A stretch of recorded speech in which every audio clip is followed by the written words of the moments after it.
Ladies and gentlemen, welcome back to the most scuffed show on the internet. My name is Fael the Mimic, and today we are going to be going through even more Warhammer lore. Hey, Limited Infinity, how's it going? Sook, hello, how's it going? Thanks for the first time chat, good to see you. Chat, we're here, we're ready. The tracking's a little silly today. Tracking's definitely a little silly today, but that's okay. That's okay because we've got Warhammer to watch. For anybody who may or may not have been here for the last Warhammer stream, I am becoming Warhammer pilled. I started the last stream knowing basically absolutely fucking nothing. Negative amounts of Warhammer lore, actually. I knew chainswords, right? I knew Spice Marine. And that was about it, honestly. But now we got a little bit of info. We're playing Warhammer Space Marine on the channel. Probably gonna do that again tomorrow. Little heads up for whenever the fuck the stream ends. I don't know. We'll see. Could be shorter, could be longer. It all depends because my house is an absolute fucking hot box right now. And having my computer on and having everything running at full blast, full Warhammer CPU speeds is a lot. It's kind of a lot. But dude, I don't know about you guys. I'm fucking ready. I'm very excited. Bricky, tell us all about it. Oh, by the way, for anybody who somehow is in this stream and doesn't know who this man is, Bricky, previously a Bricky Orchid 8, the big Warhammer, previously League of Legends guy. Go support him. Go buy his gamer subs, to shaker and flavor and whatnot that I'm sure he's actually probably going to talk about again. Chainsword and Space Marine, so like 85% of the lore. I didn't know how many different Space Marines had chain swords. I didn't know that the Eldar were fucking assholes. I didn't know that they sucked. Of the far past, there was no war. Our galaxy no was war, no for hammer? a long time fairly empty and quiet. The there first known species to appear during this time are known only as the Old Ones, cosmic entities that travel across the galaxy. Listen, I know we're about 30 seconds in. Dude, I forgot about the Old Ones. I forgot about the fact that there are straight up Eldritch horrors in this universe. In the warp. With ease and seeded life through the stars. Shortly thereafter, a new species began to arise. The Necron tier, evolving under the harshness of a devastatingly powerful star, the short-lived and irradiated Necrons. We love the Necrons because honestly, the get back was necessary. It didn't exactly go well, but the get back was required. The Necrons did nothing wrong. Tier try to find the secret to eternal life and to be freed from their terrible existence. As they expand through they gave the Necrons shitty immortality, to them, stole their souls, the secrets of the universe, and grant them purchase from their short and painful existence. The Old Ones respond with a lol and a lamau, and with their immense power, they force them back to their homeworld. The Necron tier, filled with rage and hatred, make it their duty to get revenge. Bricky, I'm so sorry. I know that we're going through a very serious situation right now. Hold on. We have something more important than lore right now, Bricky. We have something infinitely more important than lore. It's trying to finally get a good can crack opening ASMR. Today, we have a Orange Kiss Alani. Hold on, Orange Kiss. Bro, hold on. I didn't even realize what the fuck I picked up. I just saw a nice can. Hold on. Silence. Getting ready for the ultimate snap. Dude, I don't know how that came across on the mic, but that sounded pretty good. That was a pretty good one. Sorry, Bricky. Sorry, Sensei Bricky. We're gonna get back to this. On the Old Ones. A revenge that would come swiftly as a chance encounter with other gods gave them a solution. These other gods were known as the Catan, a race of highly powerful star-consuming entities. Oh, yeah, we know them. Young mortals, for we, the Catan, will provide you with the immortality you seek. Come now, won't you shake a poor sinner's hand? Quoted from Mephetron, the Deceiver. The Necrons. Wait a minute, hold on. We made a mistake. We made a fucking mistake. We've seen this one already. We've seen this one. This video is part Hold on. 2 in Bricky, hold on. I knew I was doing something wrong. When we were watching, I was like, man, this sounds really familiar. Do I remember more Warhammer lore than I thought, or is something amiss? The stream actually starts right now. I lied. The only thing I knew about Warhammer lore is anything bad happened because of Mechanus. Listen, if anything, it's because of the Eldarians. Fuck those guys. a 2-part series on Stream starts every now. faction re-explained. Totally If you've didn't not fuck up seen for part 10 1, minutes you or were either whatever. snatched by the YouTube algorithm, or you don't let anything, not even common sense, hold you back. And for that, Never. well, I wish I could be that strong. The quest to find the Primarchs was expansive and treacherous, to the point where they really should write a book about it. Despite Yeah, never or seeing several. the Emperor before in their lives, the Primarchs all How did I forget that I saw part 1? I was immersed. Was. Whether it's his psychic connection I was locked to him in. or just plain old intuition, the giant golden god is a bit of a giveaway. The Primarchs all lived their own lives, and some lived substantially better lives than others. Rabute Gilliman of the Oh, hold on. We got to read the editor's note. It's very important. Hey gamers, editor here. Somehow Britchard managed to record Discord notifications into his voiceover. There are only a few, don't worry. Just didn't want y'all to be confused. Thank you, editor. I ignore all of my Discord pings anyways, but I appreciate you. Marines rose through the ranks of his worlds and ended up turning an entire sector into a high-functioning society, where others, like Mortarion, lived on the poisonous hellscape of Barbarous under the boot heel of his own adopted father. When the Emperor arrived, some wanted to play a little bit of catch with their dad at first. And Yeah, some about that. didn't trust the baseball bat he was carrying, and some didn't want to play at all. Eventually, one by one, the Emperor... I don't know shit about sports. Was that a fucking hockey stick? Was that a fucking hockey stick? Return his sons to his side to bring them back together as one happy family. What could Family possibly go who wrong? needed a good cleaning.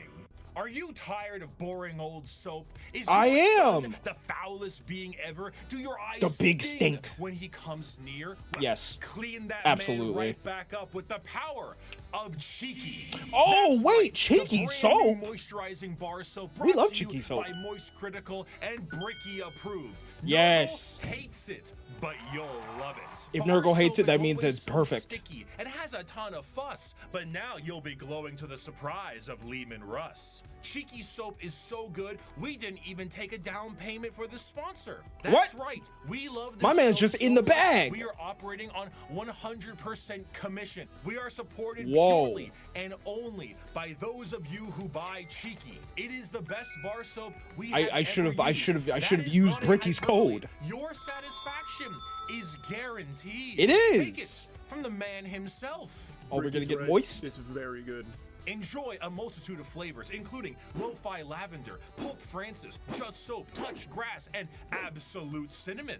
Cheeky alone has made me I don't mean to interrupt the ad, Bricky.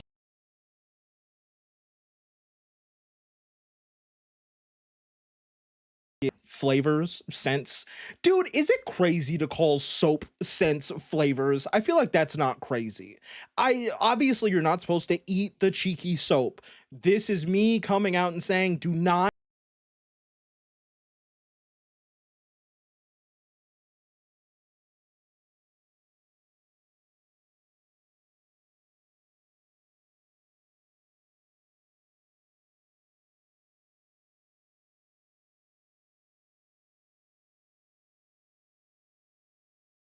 out.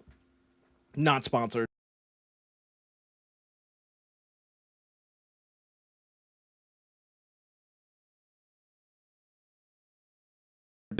Boy kisser soap. Why noi? Why swap back to bar noi? soap as my primary choice. No more liquid soap for this brick. Cheeky is the play. Go ahead and go to useshiggy.com/bricky or code bricky for 10% off your purchase and domestically support these videos. That's code bricky at useshiggy.com/bricky or click the link in the description to learn more. Get clean now.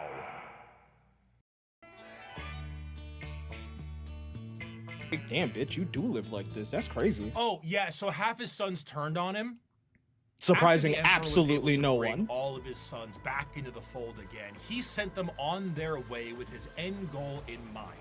reclaiming the lost worlds of humanity. Each of his Primarchs fanned out across the galaxy to accomplish this goal, but the one they were expected to report to was his favored son, and the first one found, allegedly, which was allegedly. Horus was granted the title of War Master, and Brew. Oh my god, I said why Noi, now I'm thinking about fucking Brew. Dude, can you imagine being flown or space traveled across the universe to conquer planets and retake humanity for your father, and he still has a favorite son who gives you orders, who's gonna also heresy? He certainly Thanks for the lived redeems, up to Ronix. Big E's expectations, which were Hey, very Shadow, how's it specific going, and buddy? set by Big E himself to all of his sons. However, either intentionally or not, the Emperor did not mention to his sons some of the more chaotic aspects of the galaxy. I believe Horus it was himself, intentional. while in the process of reclaiming a more advanced human world, was informed of the existence of chaos gods, a factoid that Horus initially did not believe. To him, it was a bit unfathomable to think that his father would emit such significant information on the inner workings of the galaxy. However, he soon see, this is why I think that it was intentional, because there's no way that you would neglect to tell your sons, you know, the one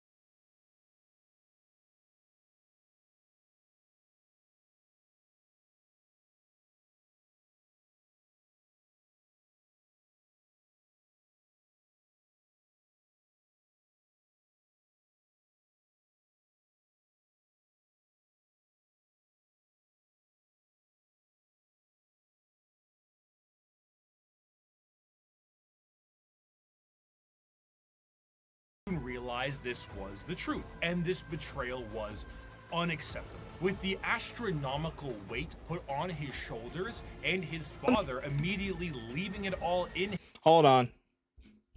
Technical issues. Hold on. Did that fix the problem? I actually do think I literally just fixed the problem. I do think that I literally just fixed the problem. Can you guys hear me okay now? Has the scuff finally overtaken me? Have I become the man, the myth, the mimic, the scuff lord? It seems okay on my OBS. It seems less insane. Because it looks like your mouth is not moving, but there's no noise coming out. Bruh. How's it now? Is it better, or is my shit still being weird? Yeah, it's better? Hell yeah. I'm just gonna stay as far away from all of my cables as humanly possible.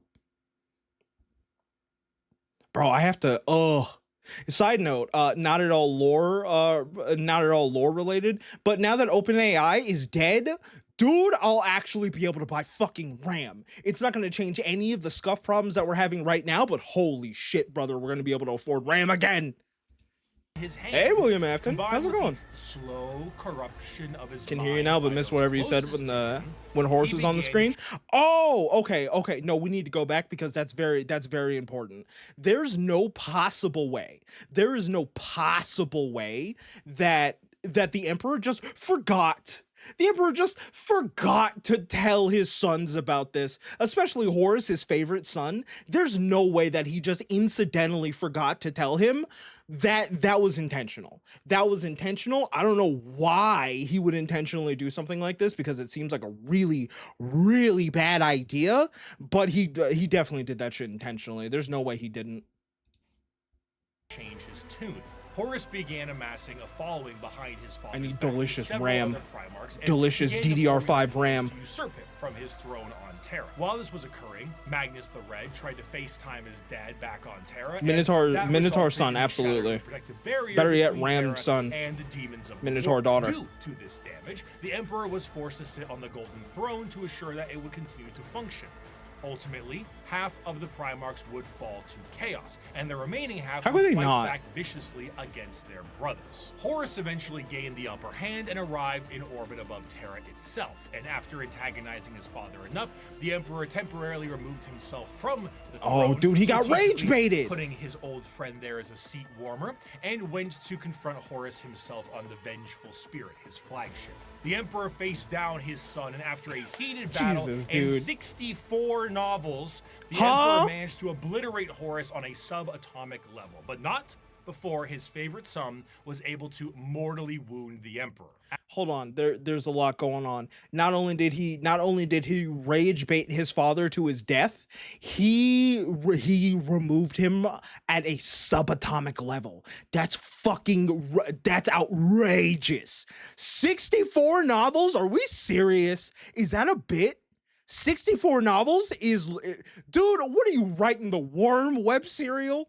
As the dust, which you should all go read / listen to the audiobook, it's phenomenal, settled and the traitors fled from Terra, the Emperor's body was dragged back onto the Golden Throne, where it sits permanently to assure that it continues to function. A corpse forced to constantly hold back the horrors of the warp and guide humanity with his pale Warhammer light. Minato. And that light is flickering. From there, the remaining members of the traitors to the Emperor fled to their respective safe havens. He's got fucking chainsaws everywhere.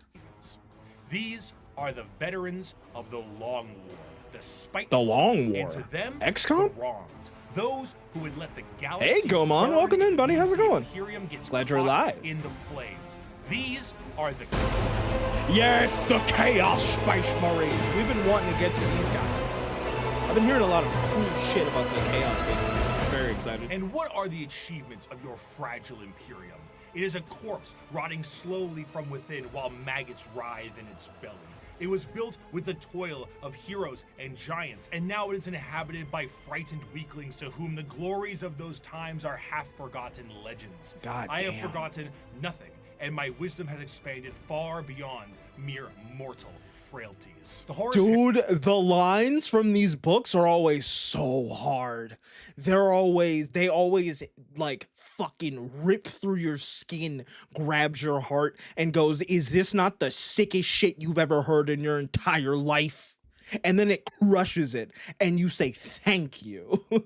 Heresy saw the collapse of the Imperium. There's a Warhammer story called The King of Pigs. And half of the Space Bro, is that an orc story? Fell to the ruinous powers. Though the favored son, War Master Horus, was killed and the rebellion ended, the heretical forces retreated to the warp and remain a constant threat to this day. The twisted humans of what the temptations God of the damn, that armor looks so sick. Chaos Space Marines act as a mirror to the loyal legions, and as time progresses, their warp taint further changes them to suit the needs of their patron deity. Though marred and absolutely mangled by the ruinous powers, they are still unmistakably Space Marines in stature and shape. And according to them... Hold on, Bricky, I'm so sorry. He's got a chainsaw hand like he's Ash Williams. Is this a fucking monster in his backpack? What is this? This is, oh my God, I didn't even realize. Look at his fucking bayonet shotgun looking thing with a skull impaled. This is the sickest shit in the universe, man. I say this all the time. This is the sickest shit ever. They have never been more free. After the heresy, the loyal legions of Space Marines became very strict in their organization, and their separation into separate chapters with capped numbers and other formalities was done to prevent any form of heresy from happening again. Okay, that makes sense. Marines are a bit different. Ultimately, these Marines they are get subject to the primary legions that fell to chaos in the first place. The majority of these legions, the Black Legion, the Word Bearers, Iron Warriors, Alpha Legion, and the Night Lords, are supporters of chaos undivided, either enjoying the powers of all chaos gods or sometimes shunning. Wait, what the fuck? I hate Balkanite Station, but I'm still kind of mixed on chaos gods. What the fuck? What the fuck? AI real? I am a real human being behind this VTuber avatar. I am unfortunately made of flesh and bone and sinew and apparently a crazy blinking eyeball. Them all together, but a few of them follow a very specific chaos god.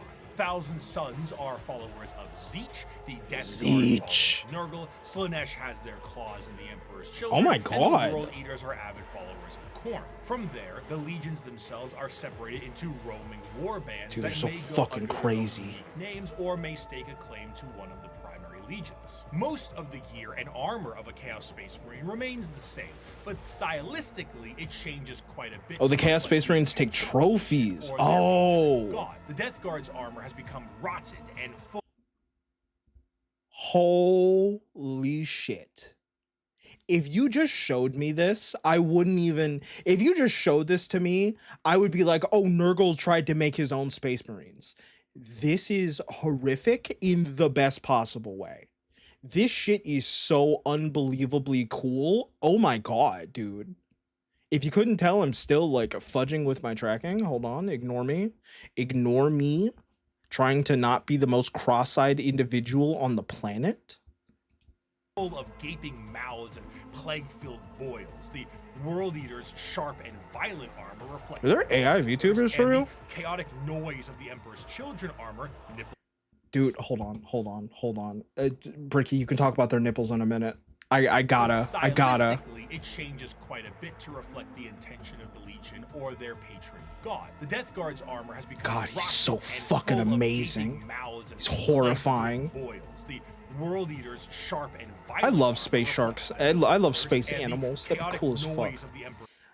Dude, these are crazy nipple armor. I hadn't even looked at it before. This is so, I love these Space Marine designs. All of these patron god Space Marine, all these patron god Space Marines are so fucking interesting, man. I really just can't get over these designs. They're spectacular. I've literally never seen anything like most of these. It's incredible. It's incredible. There's no space sharks.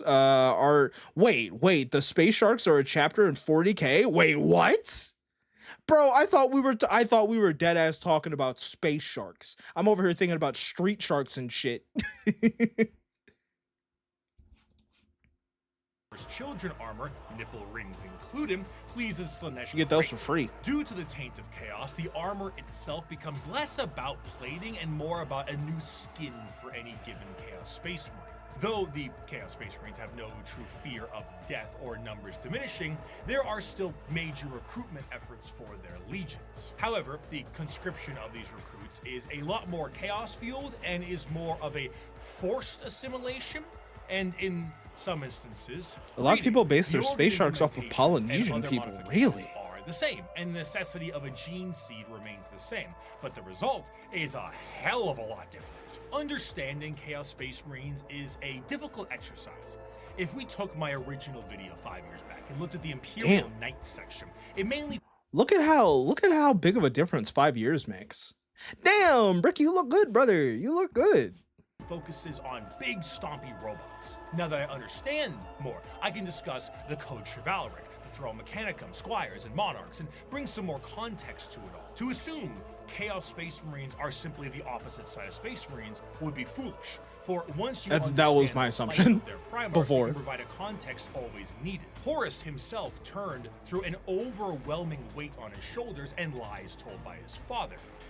But what of Angron? Angron lived as a slave gladiator for his planet's Slave master, who took Dark Age gladiator. technology and shoved it into his brain, so experiencing any emotion other than rage was agony for him. He finally What? leads a revolt for his fellow gladiators. You telling me this man made a binding vow? I have to be angry at all times, but in turn, I'm gonna become this giant monstrosity with a battle axe the size of Daytona Beach.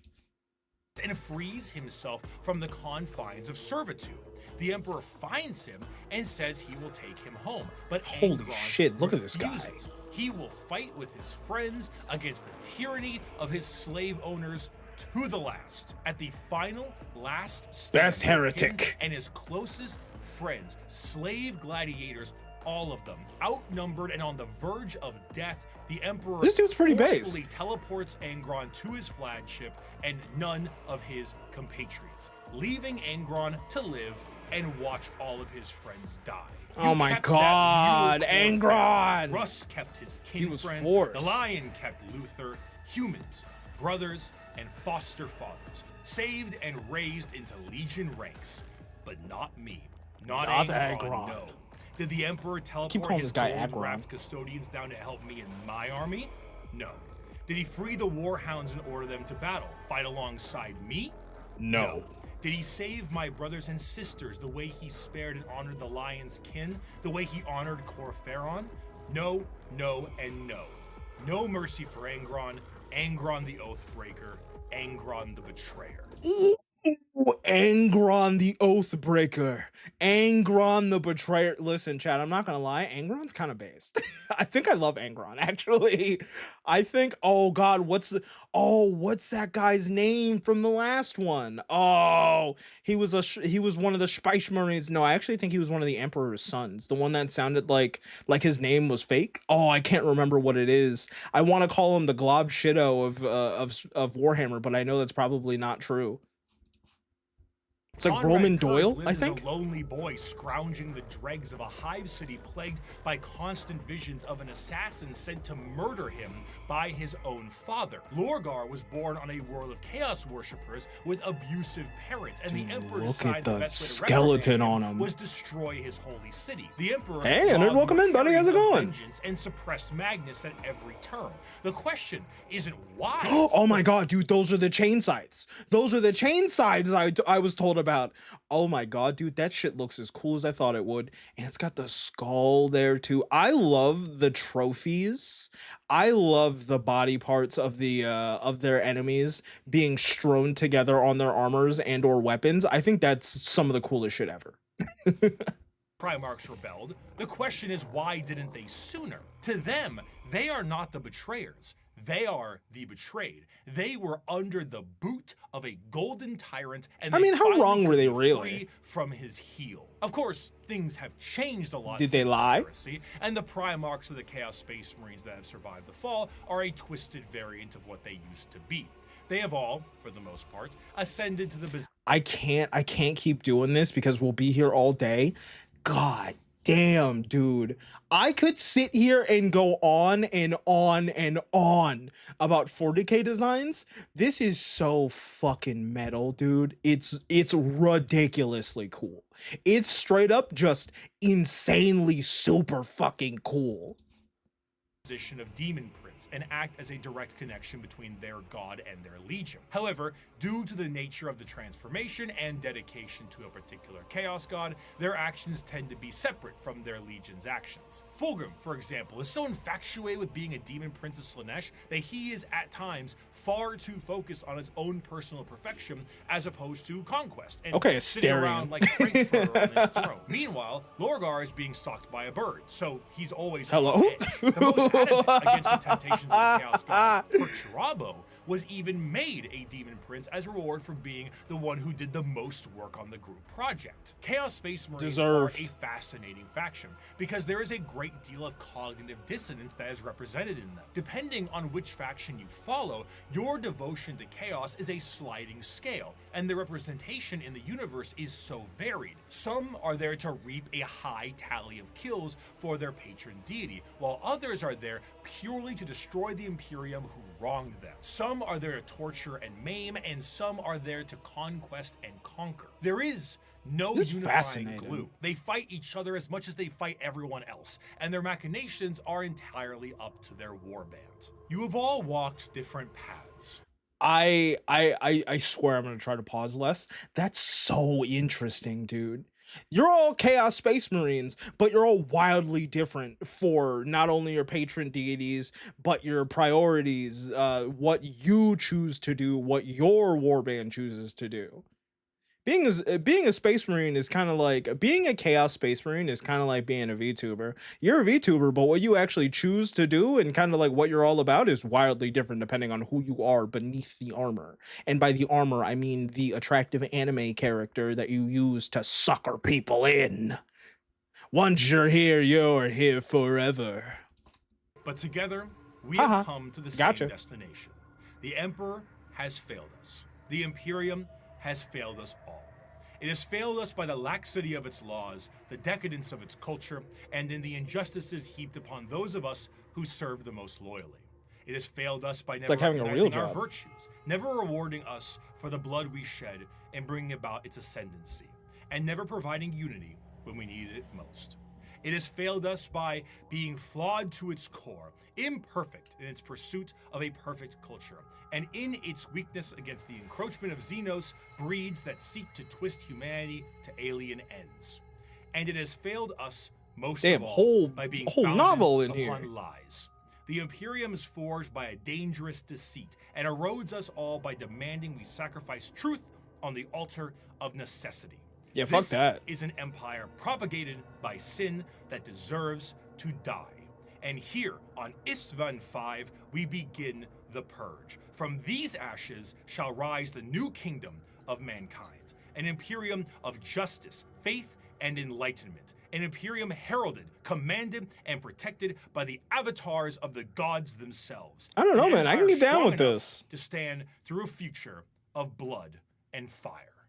Naturally, I don't know, man. I can as kind I of get have down said with before, this. Space Marines do Maybe the Chaos Space Marines were the friends that we made along the way. I actually do. Dude, I think I really, really, really, really like the Chaos Space Marines. I think that I don't know if they're my favorite faction so far because Mechanus is fucking absolutely incredible. And they're also right because flesh is weakness and we need the safety and security of steel. But I don't know, man. The Chaos Space Marines are really fucking cool. not make up the bulk of the fighting force in the Imperium, so it would be ludicrous for me to not mention their dark cousins. The Code Chivalry is the sign of the power of the Imperial Knights. But what about the Yes!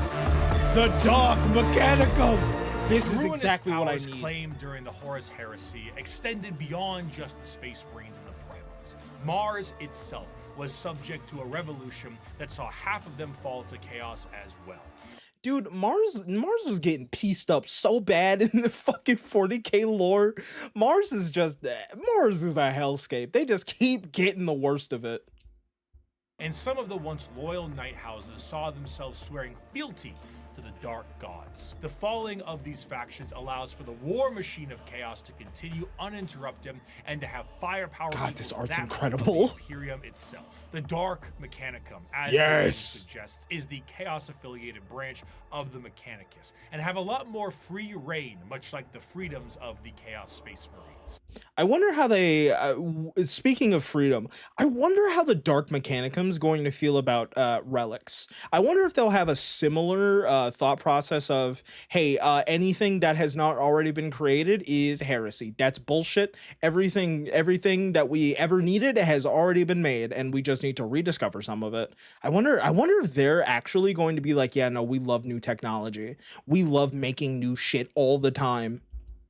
The seeds of the Dark Mechanicum were planted fairly early due to some of the Mechanicum not really seeing the Emperor as the Omnissiah immediately, and Horus exploited this to allow the schism to happen a bit more naturally. Unlike their Imperial brothers, the Dark Mechanicum have the ability to invent and innovate. What a concept. I know it. While also utilizing forbidden technologies such as the Silica Animus or AI. The Dark Mechanicum do have their own Oh, they're desires to even find using lost technology AI. to put them to use, but they're more interested in taking Maybe I don't fuck with the Dark Mechanicum. They're over here using AI, so even in the future, RAM prices are 3 trillion credits. ancient and forbidden technology from Imperial worlds and activating them for their own purposes. Because what good is a bunch of knob and tube wiring if you don't overload it with as many extension cords as possible? Bricky, where'd you get this fucking picture of underneath my desk? How'd you do that? When did you break in here and take this photo? However, instead of being clear-cut and more generalized creations, the inventions of the Dark Mechanicum are inherently tied with the warp and its demons. Genetic experimentation and modification, the fusion of man and machine are exceptionally common, and no creation is more reflective of this than the demon engines. Oh, I've regular heard of tanks and these. vehicles, the demon engines are machines bound with the presence of demons to make them living war machines. Unlike the vehicles of the Imperium, where a Mechanicus priest may That's be there so to sick. aid in its repair, a Warpsmith sorcerer is there to essentially repair and irritate the demon engine so that it can be a more effective killing machine. In certain factions, That's so like the sick, Bitter dude. and Holy Siege shit. Iron Warriors, they will lure demons with the promise of glory and easy bloodletting, only to then forcibly trap them into these demonic engines to use as weapons of war against the Imperium. Some lesser gods, like Vashtor the Archifane, is also a contract and arms dealer for the demonic stuff that Dude, I know what I said about pausing and glazing the art. Bro, are we serious? Are we serious? I feel like every single frame is what? Oh God, what's that thing called? Every frame a picture, but that's for film. Every single piece of art I'm looking at it is like, damn. I could just put this as a wallpaper. I could just print this out and have the coolest poster in the universe. By the way, speaking of really cool things, really cool art, you guys want to see something neat? You guys want to see something neat? The little announcement. Well, you know what? I guess we should do both, huh? Little announcement to be made, because people have been loving the fucking primarily the React content, but because I've been getting so much support on the streams and the VODs and everything. Chat, we're gonna hit YouTube partner very, very soon. And when I say very, very soon, I mean that I have already put forth the paperwork and I am just waiting for Google to get back to us. So fucking thank you. Chat, we got to YouTube partner. I'm a little maybe I'm celebrating a little too early because we haven't actually gotten stuff back from YouTube, but I'm just so unbelievably fucking excited because holy shit, dude,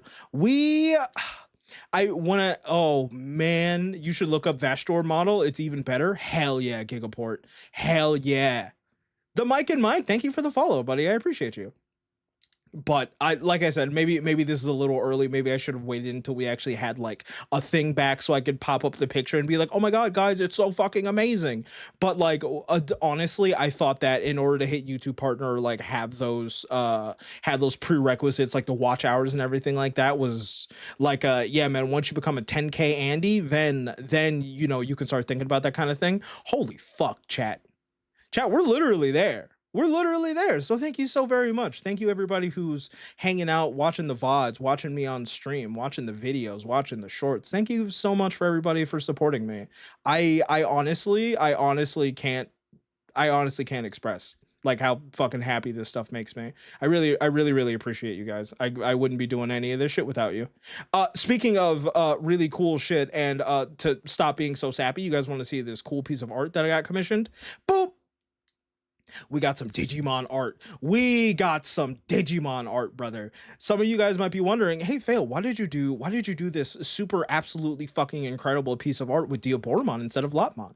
It's because I love the Digimon card game, and we are a Diaboromon house around here. We will play tier 2 decks every fucking day, and who cares? Who cares how poorly we do?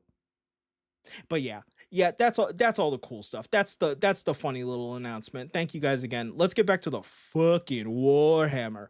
Oh, also before I forget, I am going to be releasing this as a free wallpaper for the community. Once I get like the super high res files and all that shit, which I might have gotten before stream, honestly, I'm not gonna lie, I really don't know, but I'm gonna make that a free wallpaper for the community. I'm gonna post that on Twitter, and I'm gonna post that on the community Discord and whatnot. But look forward to it. Thank you guys again. We're gonna stop being so sappy, and we're gonna go back to taking Warhammer pills. Don't you say ew, get my Otismon out of here. Pact with Vashtor in the soul forges of the warp, and in doing so are given the weapons of war to kill as much as they can.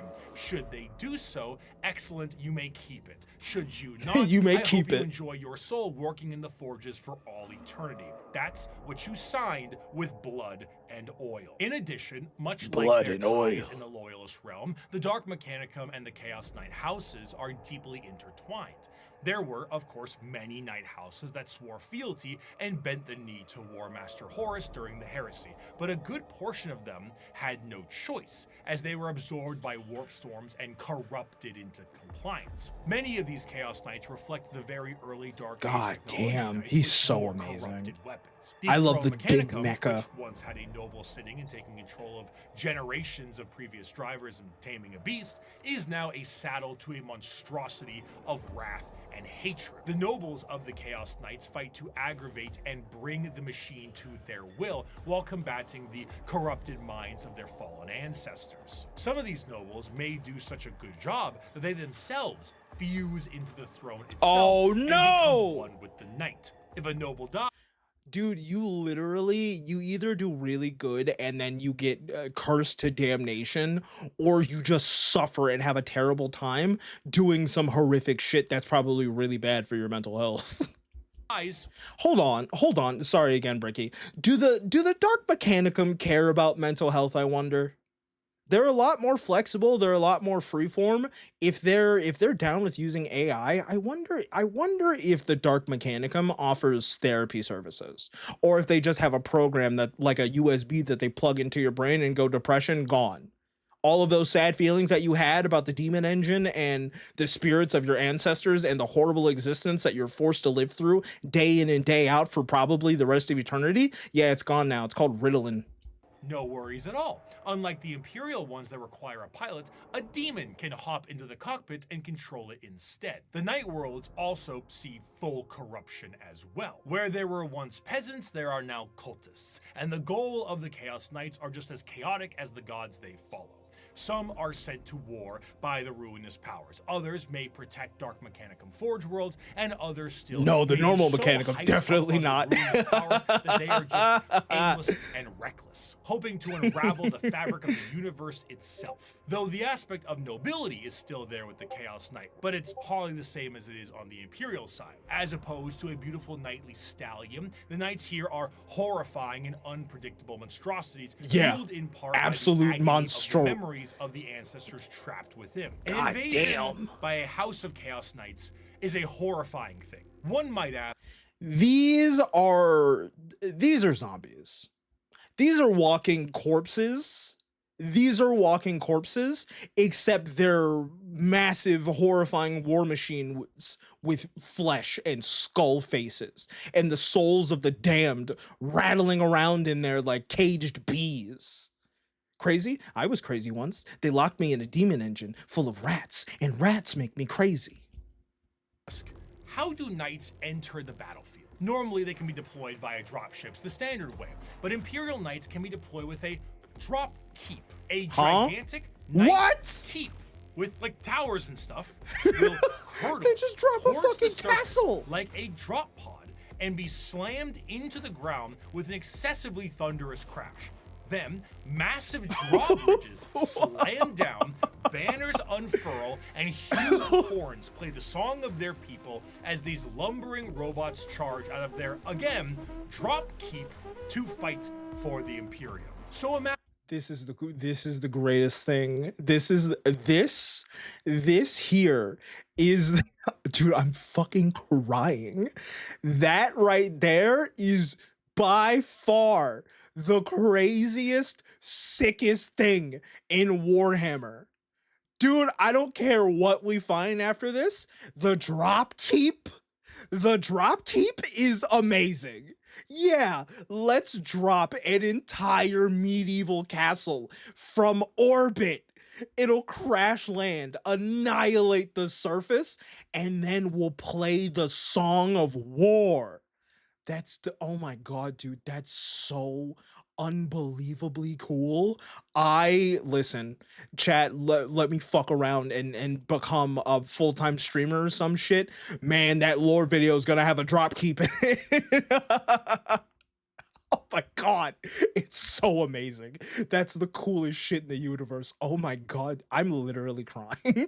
There are fucking tears in my eyes. This is so amazing. what a warp-fueled version of this could look like. If you get the opportunity, you should kill yourself.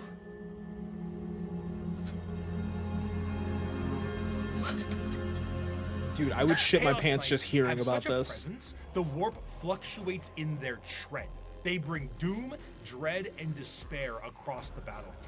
Warp storms occur overhead, and psychic phenomena cling to them.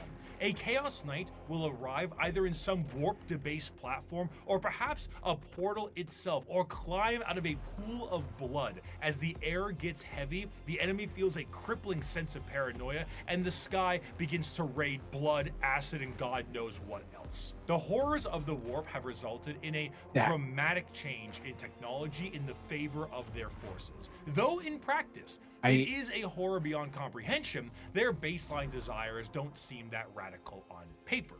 On paper, okay, this needs a pause. This needs a pause.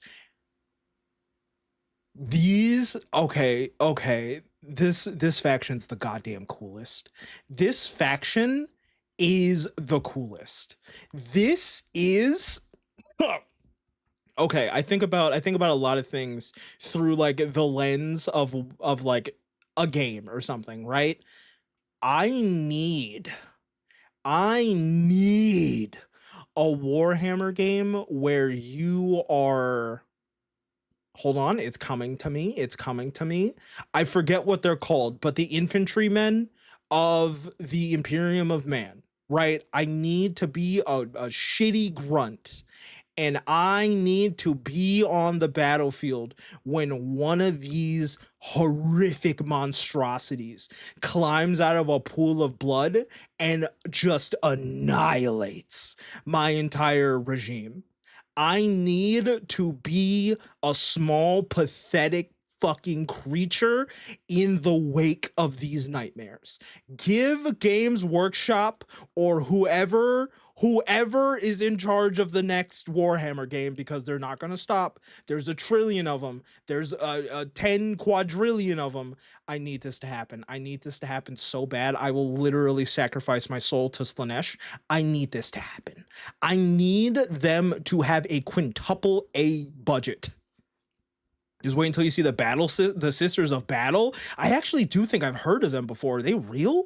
They are creative builders, working to innovate and improve technology while utilizing anything they can to accomplish their STEM. By water, I mean caffeine. Looking at the dark forces of chaos and the Emperor now on his golden throne, humanity is fractured. The Emperor himself is the guiding light for warp travel for humanity, and in being that exists as a beacon for the entire species. Without him, things would get He's literally a lighthouse. Worse. Therefore, he needs his protectors. Where a Thunder Warrior wasn't enough for his armies, and half of his Space Marines turned traitor, the Emperor's God damn, that's so bodyguards sick. are something else entirely. They are not the fallible Astartes, nor are they a nightmarish concoction of organs and indoctrination. They look like holy they are knights. built and gene-crafted with science bordering on magic. They Oh, number this is the 10,000 eugenics faction. strong, and each of them is a hero.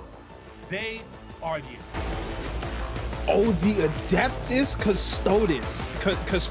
Rare is the battle where an emperor's custodians outnumber Emperor's our foes. custodian. We are ever beset, Or surrounded custodians. upon all sides by heresy and foulness, just as is Terra itself. Yet, like the throne world, we stand resolute, indefatigable, indomitable. Let the enemy come. Let them darken the horizon with their numbers. Still, we will prevail. Though the Emperor sits rotting on the golden throne, his talent... Honestly, cool as fuck. Listen, there's a lot of horrible shit that happens in 40K. I feel like using eugenics to create an army of holy knights is one of the lesser insane things. I feel like maybe this was a good choice. You know, maybe this is one of the few not self-destructive choices that the Imperium could have made, or that the Emperor could have made. talons remain sharp. The Talons of the Emperor was the name given to the most elite forces at his disposal. The left hand of his talons comes in the form of the Sisters of Silence, psychic Sisters of blades that Silence. scoured the galaxy Not the Sisters to of claim Bad. souls to fuel the Astronomicon in the form of the Great Tithe. 1,000 psychers sacrificed daily to keep the Emperor of mankind alive, dragged into the black ships of the Silent Sisterhood. The right hand of the Emperor's protectorate, his golden bodyguards that serve him and only him.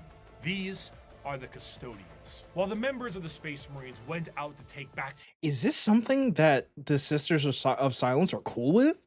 Are they sacrificing the Psychers and they're like, yeah, that's cool. I would love to support my Emperor. I would love to get back to the Imperium. Or is it like, no, we're grabbing you motherfuckers and we're throwing you into the void? The galaxy, the Legio Custodes stood back and kept a close watch over the Emperor himself. The Custodes are, in a sense, similar to Space Marines in that they are genetically modified super soldiers clad in power armor, but that is where the similarities stop. Their genetic makeup seems to be made from the Emperor himself, or at least something quite close. And the precision of their creation predates the development of the Space Marines and even the Primarchs. Holy Unlike shit. Space Marine recruitment, where there's a process undertaken when a subject is at least somewhat grown, a Custodian's process begins at infancy. The method... Stop. Absolutely not. Stop. Listen, when we found out that the Space Marine augmentation starts at puberty, so like for some people, like potentially at like the age of 11 or 12 or some insane shit, that was already insane. You didn't even get to have a little bit of a childhood before you got thrusted into the suffering. From infancy, you literally don't know anything but being a custodian. You don't know anything else. That is your entire existence. Is that their like Space Marine nobility? They look down upon everyone else? Fucking assholes. in which they are made are a secret. But what is known is that at the very beginning, each custodian was made by the Emperor himself. Emperor could breed me for war. Regardless of the bioalchemical process, the process is exceptionally long and grueling, and only a handful of aspirants make it to the end. Those that do are clad in the most regal and effective armor in the Imperial. Dude's got aura. Dude's got crazy amounts of aura. You gotta give it up. You gotta give it to him. That's why they're the best. Commonly, a custodian is seen carrying a guardian spear, an utterly yoked up version of the staves the Praetorian Guards of the Emperor in Star Wars had. Listen, I know this isn't a Star Wars video, and I also know that I said I was going to pause a little bit less. Look at Warbly Bricky. Oh, man. Those new Star Wars movies fucking sucked. Those movies were ass. I literally have not thought about those movies in I don't know how long. I really only think about Star Wars when somebody else brings it up. But seeing this scene, I was brought back to being in the theater and I was like, wow, this was a really cool scene. I still want my money back. I still wish I did not show up to this. They are also clad with specific shields and blades, but the most interesting thing with all of their gear is that due to the meticulous and dedicated maintenance and preservation of their armor and gear, these items are the same ones they used 10,000 years ago. Wait, the really? Do not age That's biologically, crazy. so some of the veterans in the Guard may be several thousand years old. And unlike the Space Marines, they fight entirely as a solo force. When a line of custodians is holding back waves of enemies, they operate independently. There are no battle formations, Really? there are no squad tactics. Each custodian is the main character, trailed by serfs and servitors. Oh my god, look at this entirely fucking to reload bozo. their weapons. They fight with a singular purpose, if not action. Groups of custodians will dispatch enemy after enemy, their spears coming within inches. My guy's got the purple Halo flying motorcycle thing that I don't remember because I only played Halo for like 2.5 seconds. That's not true. I beat Halo 3 and Halo 4, but I didn't actually beat Halo 1 or 2. 5 doesn't exist. But never close It's not enough real. for a killing blow. Their strikes are intentionally defensive, allowing their opponents to attack. Custodians one are to two times just before parrying better, dude. and ending their lives. Each They're strike just deflected better. is an opportunity to know their enemy more and learn from their patterns. They are truly the Emperor's bodyguards, masters of close combat, enemy knowledge, and reactions measured in milliseconds. Though the Custodians are a part of the Adeptus Terra, the members of the Guard only answer to their own leadership and the Emperor himself. The leader of the Custodians is known as the Captain General, and individual squads of Custodians are overseen by a shield captain. As their focus is on the Emperor, their command center This is a crazy secret service, dude. Palace. The Tower of Hegemon serves as their primary base of operations, but there is a dedicated elite guard of Custodians known as the Companions that stands 300 strong by the Emperor's side. In total, the Custodians are 10,000. Whoa, Ornstein, what you doing here, buddy?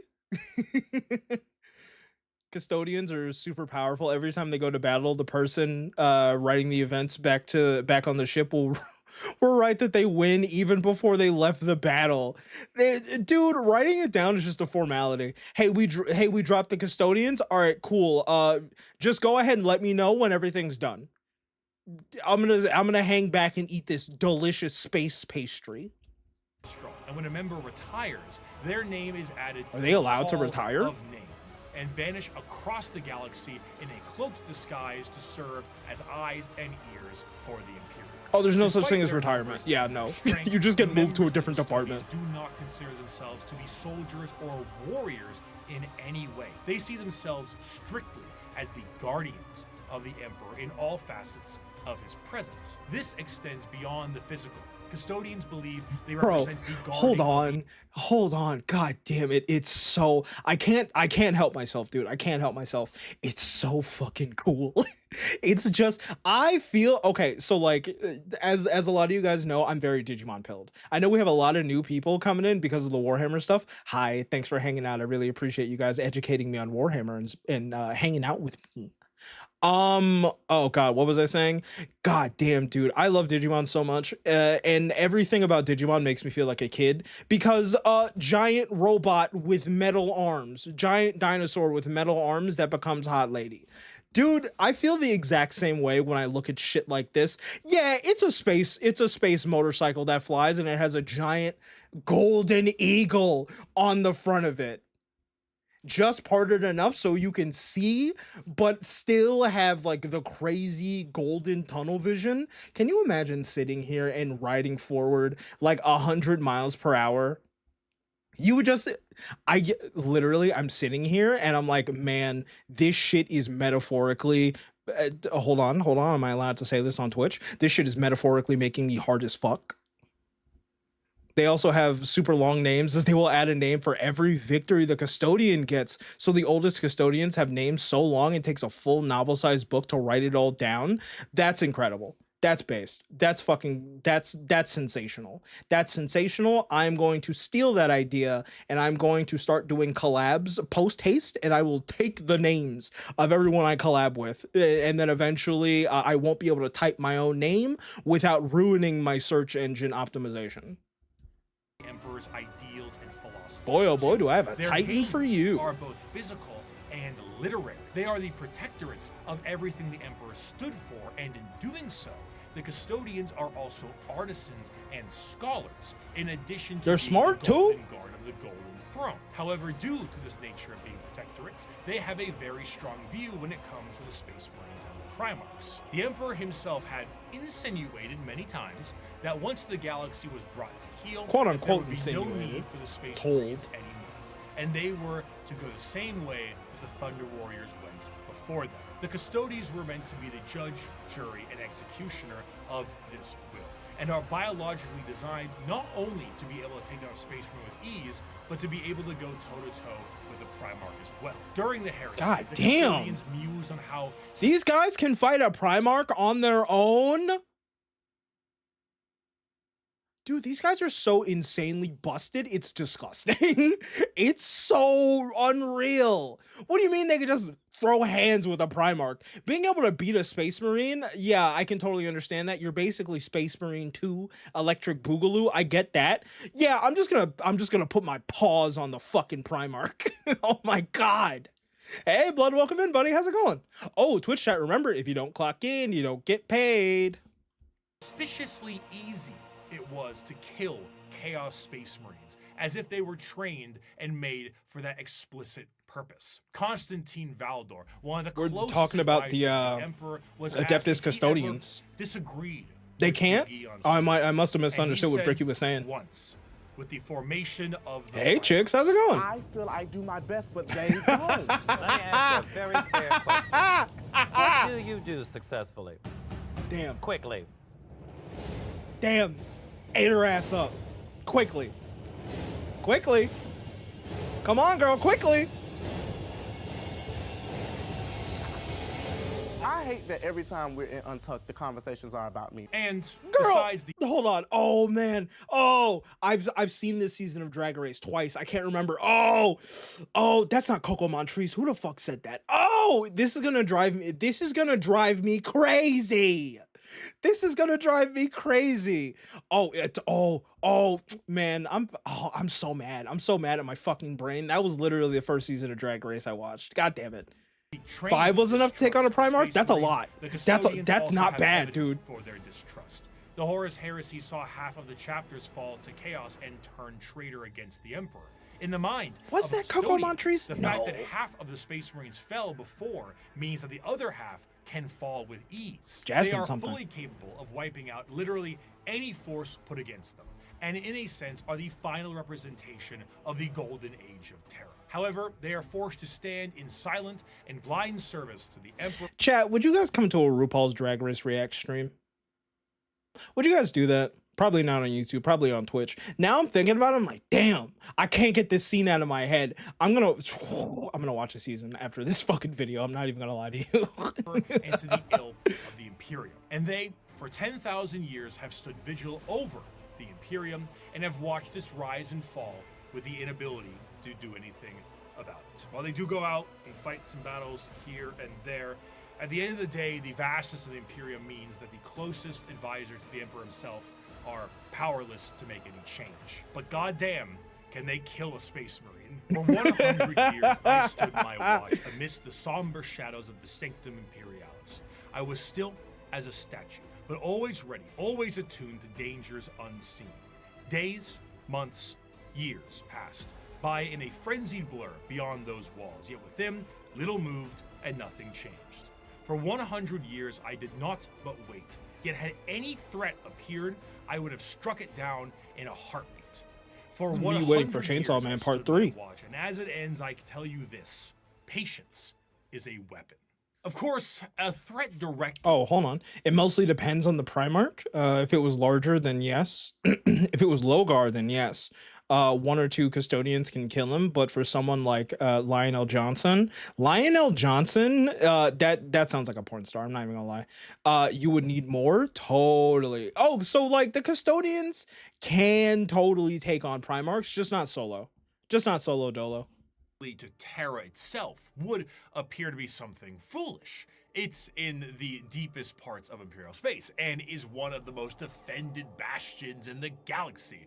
You truly should have really to be 18 plus foolhardy these or streams. insane to think that you can take on Terra itself. However, one faction certainly got close. In the dark ages of the stars and in a river of misery, there is one faction having a cracking old time. Oh, the galaxy dude, sees them I'm as waiting. savages, yet they have I'm already waiting for the figured out orcs. questions of the universe. Their numbers are uncountable, their technology incomprehensible, and yet their violence is so very green.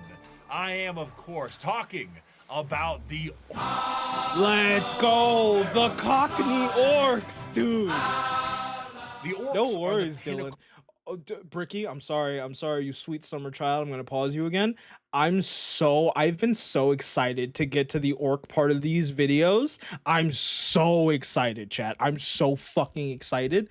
I may or may not talk a little bit less. I'm locked in, dude. I'm so locked in. Worst part of Warhammer are the Space Marines for me. They're both super soldiers and can beat any odds and extremely expensive fodder that keeps dying anyways. The way that I see Space Marines like as a pretty casual or like a newer Warhammer fan, it seems like they get the what's the word I'm looking for? they get like the mascot treatment where they kind of start to overshadow a lot of the other stuff in the franchise, and maybe they're shoved in your face a little more than necessary. Space Marines are the Omnimon of dude, Space Marines are the Omnimon of the Warhammer franchise. Yes, we love the Space Marines. Can you fucking show me something else, please? To be fair, Space Marines are both great against and susceptible to wave tactics. Oh, one of the mercs are literally called a Stampa. I love that. I love that. What the hell? Look at the mercs. It's so funny. Of creation. They're warp For them, effective. the great struggle is won.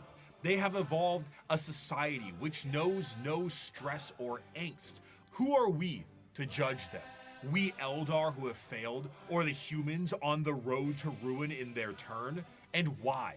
Because we saw answers to questions that an orc wouldn't even bother to ask. We see a culture that is strong and despise it as crude. During the War in Heaven, the Old Ones were doing their best The to War in spawn Heaven is as such a many cool name. combatants What the to their fuck? cause as possible by seeding the galaxy in a specialized sense. The Eldar were made to be a precise and tactical species to fight off the Catan and the Necrons. But another Yo, the prominent music species here. was made by them as well. The Krork Greg. were warriors clad in ornate armor with more dangerous weaponry.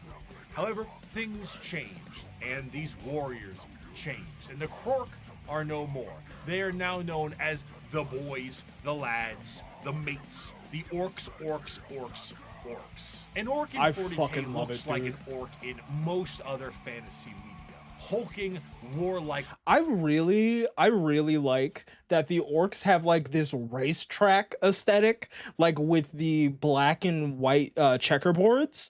I meant to point that out when we were playing Space Marine 1, but like, dude, I don't know what it is. It's just really, I don't know. It just really adds something for me. Or maybe if you want something faster, like a war wagon, yeah, they paint that shit red, right? Monstrosities with big teeth and worse attitudes. However, unlike the more Tolkien-esque forms of these creatures, the devastating nature of the orcs is in their biology. Unlike most species in the galaxy, the orcs are actually a type The of checkerboard fungus. pattern makes This targeting fungus them itself harder. comes in Oh. various forms. Holy The shit. small goblin-like Oh my Bricky God. and Snotlings are a part of this fungal ecosystem as well, and also the squigs, which can be used for basically anything. But regardless of what is a part of the fungal system, all of them are born from spores that land on the ground and grow. As Wait, they travel what? around the galaxy, They're they drop mushrooms? spores literally everywhere, and then an orc dies, and they drop tons of fungal spores that allows for their numbers to be replenished over a period of time. Because of this, orcs are not only extremely prominent across the galaxy, but they are exceptionally resilient due to their growing cycle. Even if one orc lands on a planet, Shut up, it will this be is so nearly sick. impossible to get rid of all of the orc presence unless the planet itself is completely destroyed. And even then, they might find a way to survive.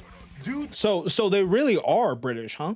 to their fungal nature, orcs don't really stop growing, and the more long-lived an orc They stole the checkerboard pattern from the Space Marines during the Great Crusade. That's hilarious. Yeah, this is actually ours now. This belongs to me. I made this. Orcs are war mushrooms. The mushroom lore is how they get around to never making female orcs. Oh, you gotta keep. Oh, you know what? You gotta keep the Gooners away from the franchise. There's only so much that we can handle. is, the bigger they get, and the more an orc fights, the bigger they get. Hello? Of course, since they're constantly getting into scraps, an orc's lifespan isn't necessarily that long, so the bigger orcs are harder to find. Though alongside this, however, they are a tribe-based species that is comprised of war bands, and the biggest and the strongest orc leads the war band known as the war boss. At the All orcs bottom are bald. end If you of see an the orc with tribe hair, that's a system hair are the Gretchens and the squeak. Snotlings. These members act as the servants and slaves of the orcs, and sometimes their actual ammunition, despite being I love that. I love that. I love that. I love that. Goblin gun. Because In orc culture, the biggest is the boss. The smallest gets picked on and thrown around. Beyond the war bands and the tribes, orcs also belong. So, okay, hold on. Obviously, I'm sure we'll get into the interpersonal dynamics of orc structure, of orc society. If the smallest are picked on and treated like trash, how eventually does one orc become the biggest and the strongest? They have to have like an entire shonen lore. They have to have at least 6 volumes, maybe even an animated series before they can get big and strong enough to actually try to own their own warband. They believe there are. So theoretically, an immortal orc could grow to the size of the universe if they just kept fighting. I think that them just getting bigger as they get like stronger and fight more is awesome. I think I love that. Orcs used to be like 10 feet tall as a standard. Holy shit, dude. Put me in the Warhammer lore for that. To a specific clan.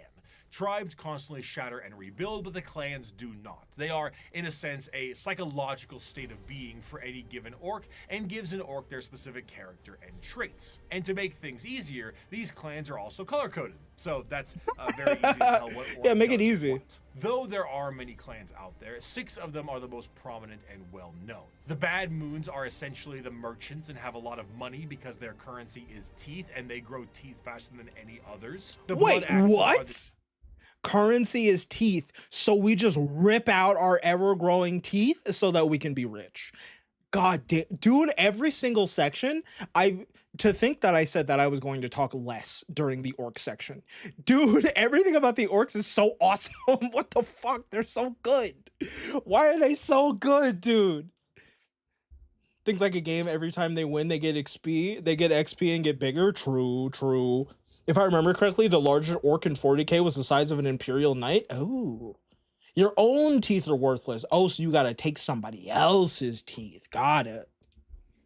stealth units, and by stealth, it means like slightly more quiet than the others, and they have a love for LARPing as humies. Death Skulls are scavengers, and the Goths They're are the weeps. close They're combat nerds. specialists. And on the 2 ends of the spectrum, we also have the tech-savvy evil sons, and Their the more hair is the traditionalist and squig. tribal snakebites. Another major facet of orcs is their religious beliefs. They believe in 2 gods, Gork and Mork. Gork What? is cunningly brutal, and Mork is brutally cunning. The difference between them, according to orcs, is that Mork hits you when you aren't looking, and Gork hits you when you are. There's a lot of confusion Very as understandable. to which one is which, and this results in a lot of infighting. In other species, this would be considered a sort of religious conflict, but for the orcs, it's just another excuse to fight. I have a quote here, but I don't really do a good orc voice. So I'm going to get my co-host of That's Ridiculous to read this one. Oh, I was and I'll gonna try to sub in. lip-sync it. I was gonna sub in if you needed me, Brick. Cunning in a grot and more killy than a dread. The boys that follow me can't be beat. On Piscina, we jumped the Marine boys, and our boss poles was covered in the helmets we took from the dead-ends. We burned their port and killed their bosses and left nothing but ruins behind. I'm Warlord Gezgul Mac Urukdraka, and I speak with the word of the gods. We's gonna stomp the universe flat and kill anything what fights back. We's gonna do this 'cause we're orcs, and we was made to fight and win. Couple of things. One, really good orc voice. Genuinely, that was really good, dude. That was really good. Also, I fucking love the orcs. I love mechanic. I love the Mechanicus. I love the Dark Mechanum. I love the Chaos Space Marines. Dude, the orcs are so fucking amazing. Oh my god. Oh, the only Brits that I fuck with are the orcs. They're so good, dude. They're actually so fucking good. Prefer Warhammer orcs over Elder Scrolls Pathfinder or Dungeons and Dragons orcs. The Warhammer orcs have so much personality, it's crazy. They're just dripping, overflowing. The orcs could be dying. I feel this way about basically all of the Warhammer factions, but I'm really feeling it a lot with the orcs. Every single faction can be their own, like, could be their own franchise hypothetically. There's so much going on and there's so much flavor. They could just be the star of their own franchise if they really wanted them to be. Probably why there's so many Warhammer games where it's just like, it's this but Warhammer. For the warg. I should get an orc voice going. That'd be fucking Kino. Hey, Viari, I just saw your lore video a while ago. Hell yeah, I'm glad you liked it, dude. I'm glad you liked it enough to come back. Orc names are also most of the time puns or wordplay like gore guts. Hell yeah. Hell yeah, dude. Why am I purple? It's because I'm a mimic. It's because I'm a mimic. And being purple is way better than being whatever other skin color humans have. It's because this fucking sounds terrible. Fighting is the biggest aspect of orc culture, and it's essentially their life's purpose. They are genetically hardwired to get into battles and scraps with enemies that can feel pain. The more they fight, the bigger they get. This, combined with them getting bigger over time, means that some of the biggest and baddest orcs of all time have been notably Dude, the pirate hats are the so Beast, good. as he was known, was Thanks for the clocking size in, of Yuta. an How's it going, buddy? knight. If an orc runs out of other enemies to fight, they will immediately start infighting to scratch the battle itch. Oh my For example, god. in the Warp, a planet exists where a band of orcs are Hey, in Yuta. constant state of war and battle. Stop. There's no fucking way that orcs are surviving in the warp and fighting each other. That's not, dude, that's not possible. Okay, that's where I draw the line. That's not possible. God, the orcs are so cool. They're so good. There's a story about an orc beating the Space Marine Tyranids and Eldar choose an Eldar because he wanted someone's hat. Based. Absolutely insanely, disgustingly based. And have been for an improbably long amount of time, strictly because how much Khorne enjoys himself watching it. For some, being trapped in a perpetual war planet for all eternity would be a fate worse than death, but to the boys, this is heaven. In the Oh my event of a god, dude. particularly They big actually, battle, a massive dude, amount- they're the only ones that actually get to have a cool afterlife. That's hilarious. They're also stuck on a world of Khorne where they're infinitely revived and fight eternally. Yeah. They're the only ones that get an dude, that's Valhalla. Wait, what the fuck? That's Valhalla for these guys. of tribes and war bands will unite under what is known as the War. The concept of For the covers war! a few bases. The first is the group aspect of the massive green tidal wave of orcs fighting for the same cause, the cause being the second base. But the most prominent aspect of the War is the psychic aspect of it. Remember how the old ones yeah, made the you guys Eldar said that and they're all the like Eldar all psychic? psychers, right? Well, the orcs are too, kinda, but just not as much. Only a little bit Small of it. brain. And they Small often brain don't psycho. know how to use it and frankly don't care. But a huge gathering of orcs generates a psychic field that allows orcs to be more organized, dangerous, and dedicated to What? the war-based cause. If they're all the together, they true get smarter. extent of the psychic energy and its usage is relatively unknown. Oh my god, dude, when they're all together, they just rub their psyker brain cells together and they can't. Literally an entire group of orcs, they're just rubbing their singular brain cells together. Oh my god, I'm fucking crying, dude. Hold on. Oh my god, dude, they're so funny. Oh my god, dude, I love the orcs so much. I think they're actually my favorite faction now. Oh my god, they're so fucking funny. Orcs love to be invaded. Oh, hold on. If I recall correctly, Khorne thought that they would eventually break. Impossible. The orcs are the most resilient thing in the universe. Orcs love to be invaded by demons during warp travel because warp travel is so boring, the demons provide some fun. Warg means war in the orc language. Oh, for the war. Orcs have a wait. Hold on, I hope that I'm reading this right. Orcs are an incremental auto battler game. Please tell me that they actually have that. Reading it out loud, I'm like, oh, that was a comparison, but I want that. I want that. Do the orcs have a video game? I think I saw one of those like a while ago. That's how their powers work? Matter Yeah. Considering the outcome Games Workshop, you can take that. You can just have that idea for free. You don't have to credit us. Yes, but I'm speaking for us. You don't have to credit us. You don't have to pay us, but you do have to give us free keys ahead of time. 90% of the time. In a similar sense, their ragtag technology and weaponry is also a mystery to most who encounter it purely because of that Wa energy. The technology the orcs use seem to be held together with duct tape and plastic glue. And the orc game is called Blood doesn't Teeth. even I'm gonna begin look to at that. describe it. Their guns seem to I'm have gonna an so look at that, inordinate dude. amount of What? ammunition and firepower, and they are seeming Hold on. Warhammer Skulls showcase. Oh, dude, don't just be a cool cinematic. Hold on, we need to go back, dude. Don't just be a cool cinematic. That looked amazing. in the middle of combat. Please be a video game. The Imperium is of the mind. Please the be a orcs' video weapons and game. Machinery only work due to their innate psychic ability, but realistically, orc gear hardly works in the first place. Weapons blow up in a Dude, shut the fuck up. That looks so amazing. That looks so fucking cool. Dude, tell me that's real. Dawn of War games are RTS type games, and yes, you can play as the orcs. Hell yeah. If only I wasn't horrifically bad at RTS games. Just don't play Dawn of War 3. It's bad. It's just not good. It is a game, dude. Oh my god, dude. We might actually have a consistent Warhammer slot on the schedule because dude, once we finish once we finish this react stream, I think once we're done with the lore for today, I don't know, man. I think we're gonna play Space Marine tomorrow. I want to finish Space Marine and so that we can start like another Warhammer game. That'd be cool as fuck. StarCraft was originally going to be a Warhammer game, really, but the deal they were negotiating with Games Workshop fell through. Yo, oh, that's such an interesting piece of lore. Wait, what the fuck? That's real life lore. That's cool as hell. The Speed Freaks, the game? And their war buggies can collapse in the middle of battle. Just because it works a handful of times does not mean the Zerg were going to be the Tyranids. I could see that. Stop the orcs oh and their shit! green top. Yo, wait a minute. That's so neat. Look at Blizzard stealing from other people again.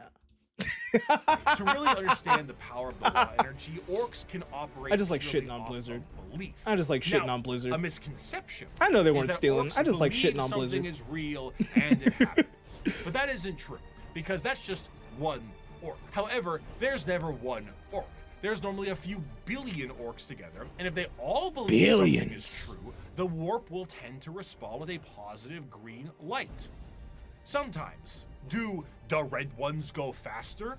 Well, with enough orcs, yeah. How does an orc buggy with an engine block that's just a boulder with vroom vroom written in chalk work?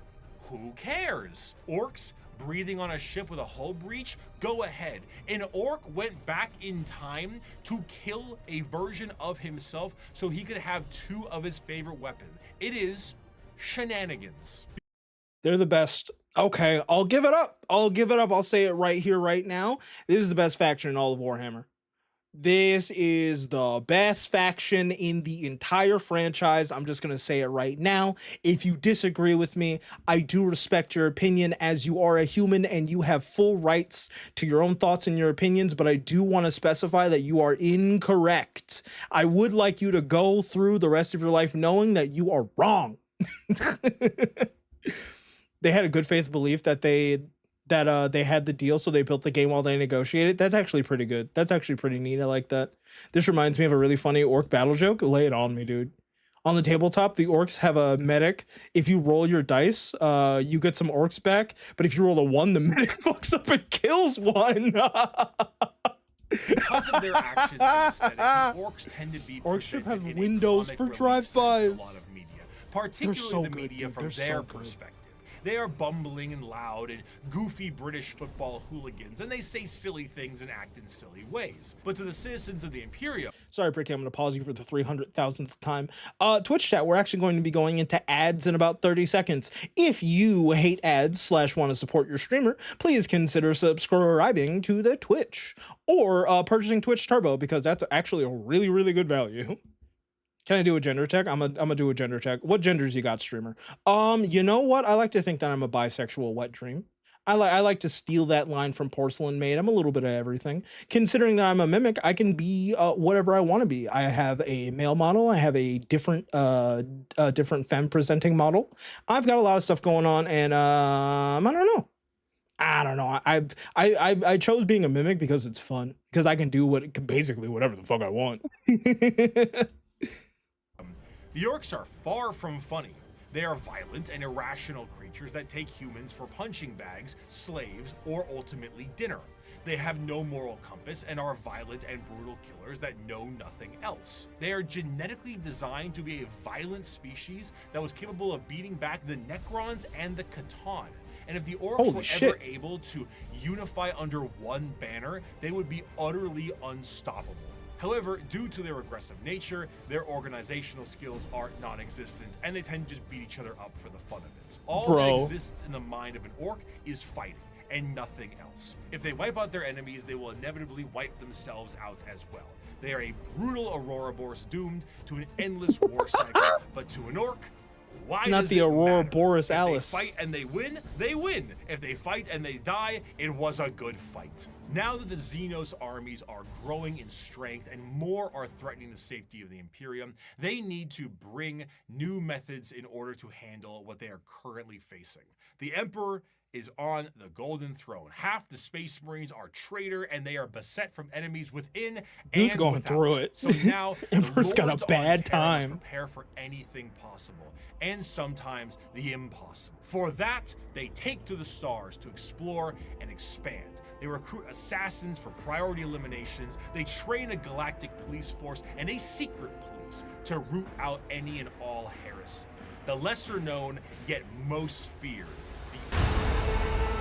the agents of the Imperium. Ooh, we got spies now? A human commandant realized his soldiers were running out of ammo, so when he finally ran out of bullets, he decided to shout bang, and an orc fell dead, so he kept aiming his gun and shouting bang, and more orcs fell dead. So he told his soldiers to just shout bang, and they finally started turning the tide of battle as more and more orcs fell dead. But then it stopped working as one large orc, oh, hold on, chat reset. One large orc started barreling towards them, and then all they could hear was that orc shouting, I'm a tank, I'm a tank, I'm a tank. The orcs are great from an observer perspective, but in lore they're horrifying as hell. Absolutely. If I was under orc siege, I would just kill myself. Orcs did not know that in space there was no air, so they did not know they could not breathe in space. They didn't need a helmet to survive until someone told them that, and then they all died.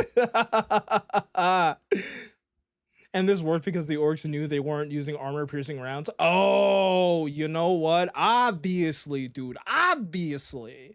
They would have said armor-piercing bang if they did.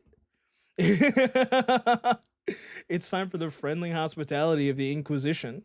The shouting bang story is not canon. Yeah, it's okay. It's okay if it's not canon because it's funny.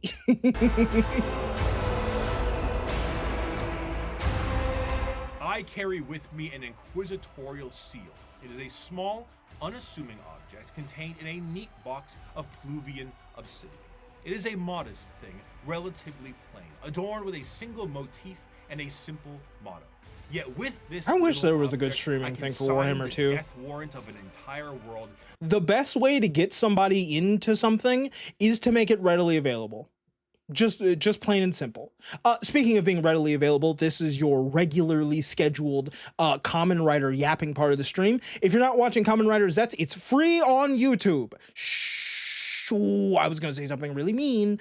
It's free on YouTube. Just go watch it. It's spectacular. I am very much Common Writer pilled. There will be a test at the end of the Warhammer stream.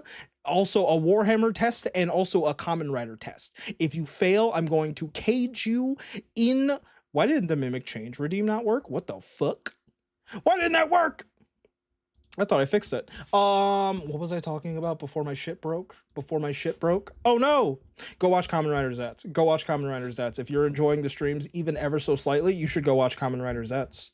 Hey, by the way, I did not figure out why the Mimic Change did not work, but I am going to do a little bit of this. I am going to honor the redeem because how could I not? I am a streamer of my word. I am a streamer of my word. slash a cut off head because I don't know how to fucking adjust this at the right time. And consign 1 billion souls to Kamen Rider, where the Imperium may see its Kamen. justice dealt. Oh, sorry, activated the trap card. Activated the trap card. No longer a Warhammer stream. No longer a Warhammer stream. Sorry. You did it to yourself. Hold on. Hold on. Hold on. Hold on. We're actually not gonna spend that much time on it because this is a Warhammer stream and I am very excited for Warhammer. Also, my thing did not change. You know what? That's okay. It wasn't meant to be. It wasn't meant to be. And also, I'm not going to adjust my OBS because my OBS has been an absolute fucking nightmare lately.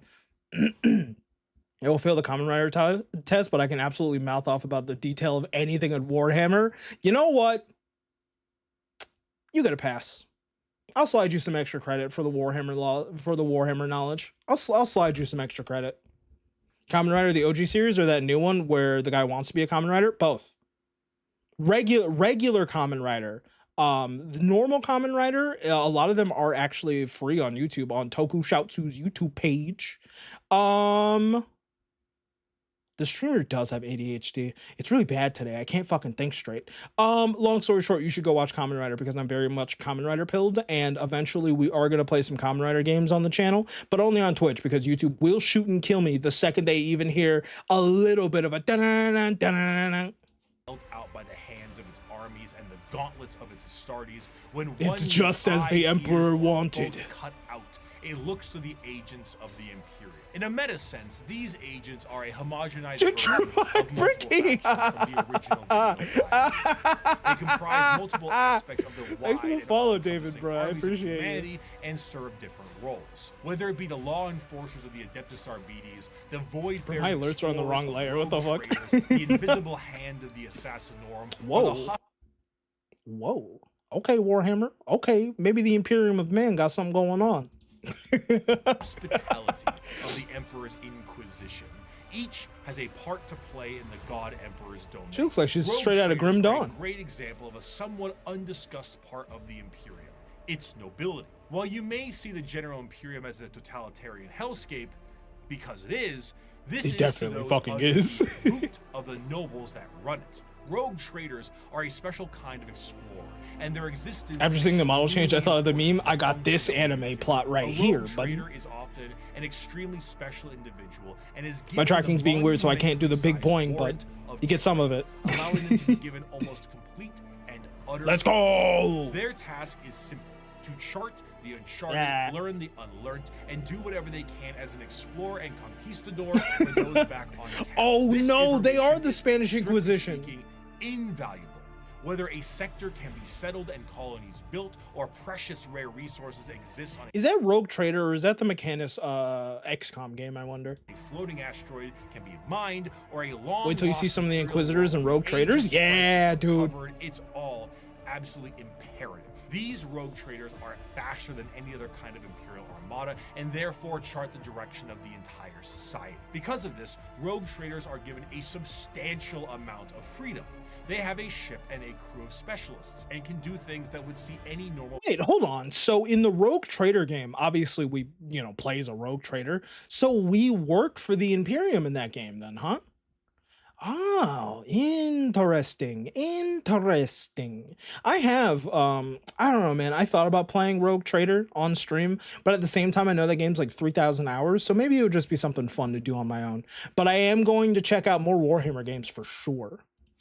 Person shot. They These can are barter very deals cool. and even recruit Xenos races. They can explore areas strictly prohibited, and they can earn a vast amount of wealth and riches in doing so. This tends to make rogue traders a very long lineage, and their heirs take up the mantle of their house. By being explorers, they become fabulously wealthy, and some can become quite the assholes while Bro's doing got the so. fucking Truly, Dogecoin. much like a night pilot, a rogue trader is an exceptionally rich individual who can back it up. They are master swordsmen, explorers, merchants, settlers, diplomats, and everything in between. They chart a course and they set the grounds, which means they will need someone to defend them, and the prime choice for that can be the Adeptus Arbites. Now, the Arbites are cops. Holy shit, we got RoboCops in this universe, dude. From what little that we know about the rogue traders now, the absolutely one of the best factions to make a video game out of. You can literally do whatever, dude. You can get so much of the Warhammer story. You can interact with so many different aspects of the franchise. That makes me super excited for Rogue Trader. Oh dude, that game's got to have so much fucking variety, because that's what the Rogue Traders have, man. Oh, that's so neat. This section is making me somehow not more interested in the Rogue Trader faction, but more excited and interested in the Rogue Trader video game. Judge Dredd style cops as their inspiration clearly. Judge Dredd, Each true. will have their own members of local law enforcement, and most of them will settle many of the issues there and then. But when something requires a far more in-depth peacekeeping force, the Adeptus Arbites are brought in. Think Rogue Traders are more made to explore space and do everything they can to help humanity. Before it can become too much of a threat. A criminal gang or heretical uprising. Oh, there's a D&D like one too? For the tabletop. Oh. Dealing with soon-to-be criminals, as they put it. They will tap into communications, create spy Holy networks, shit. Gonna get me demonetized, Judge Dredd. Anything that helps the good of the Imperium. Oh, dude, that shotgun is so sick. The code of the Rogue Trader is Arbites also laid just a out really great entirely game. by the Hell book yeah, of dude. Judgment. Very, very, A very, very gigantic excited to check it library out. of pages showing every single law from every single High Lord of Terra in the history of the Imperium.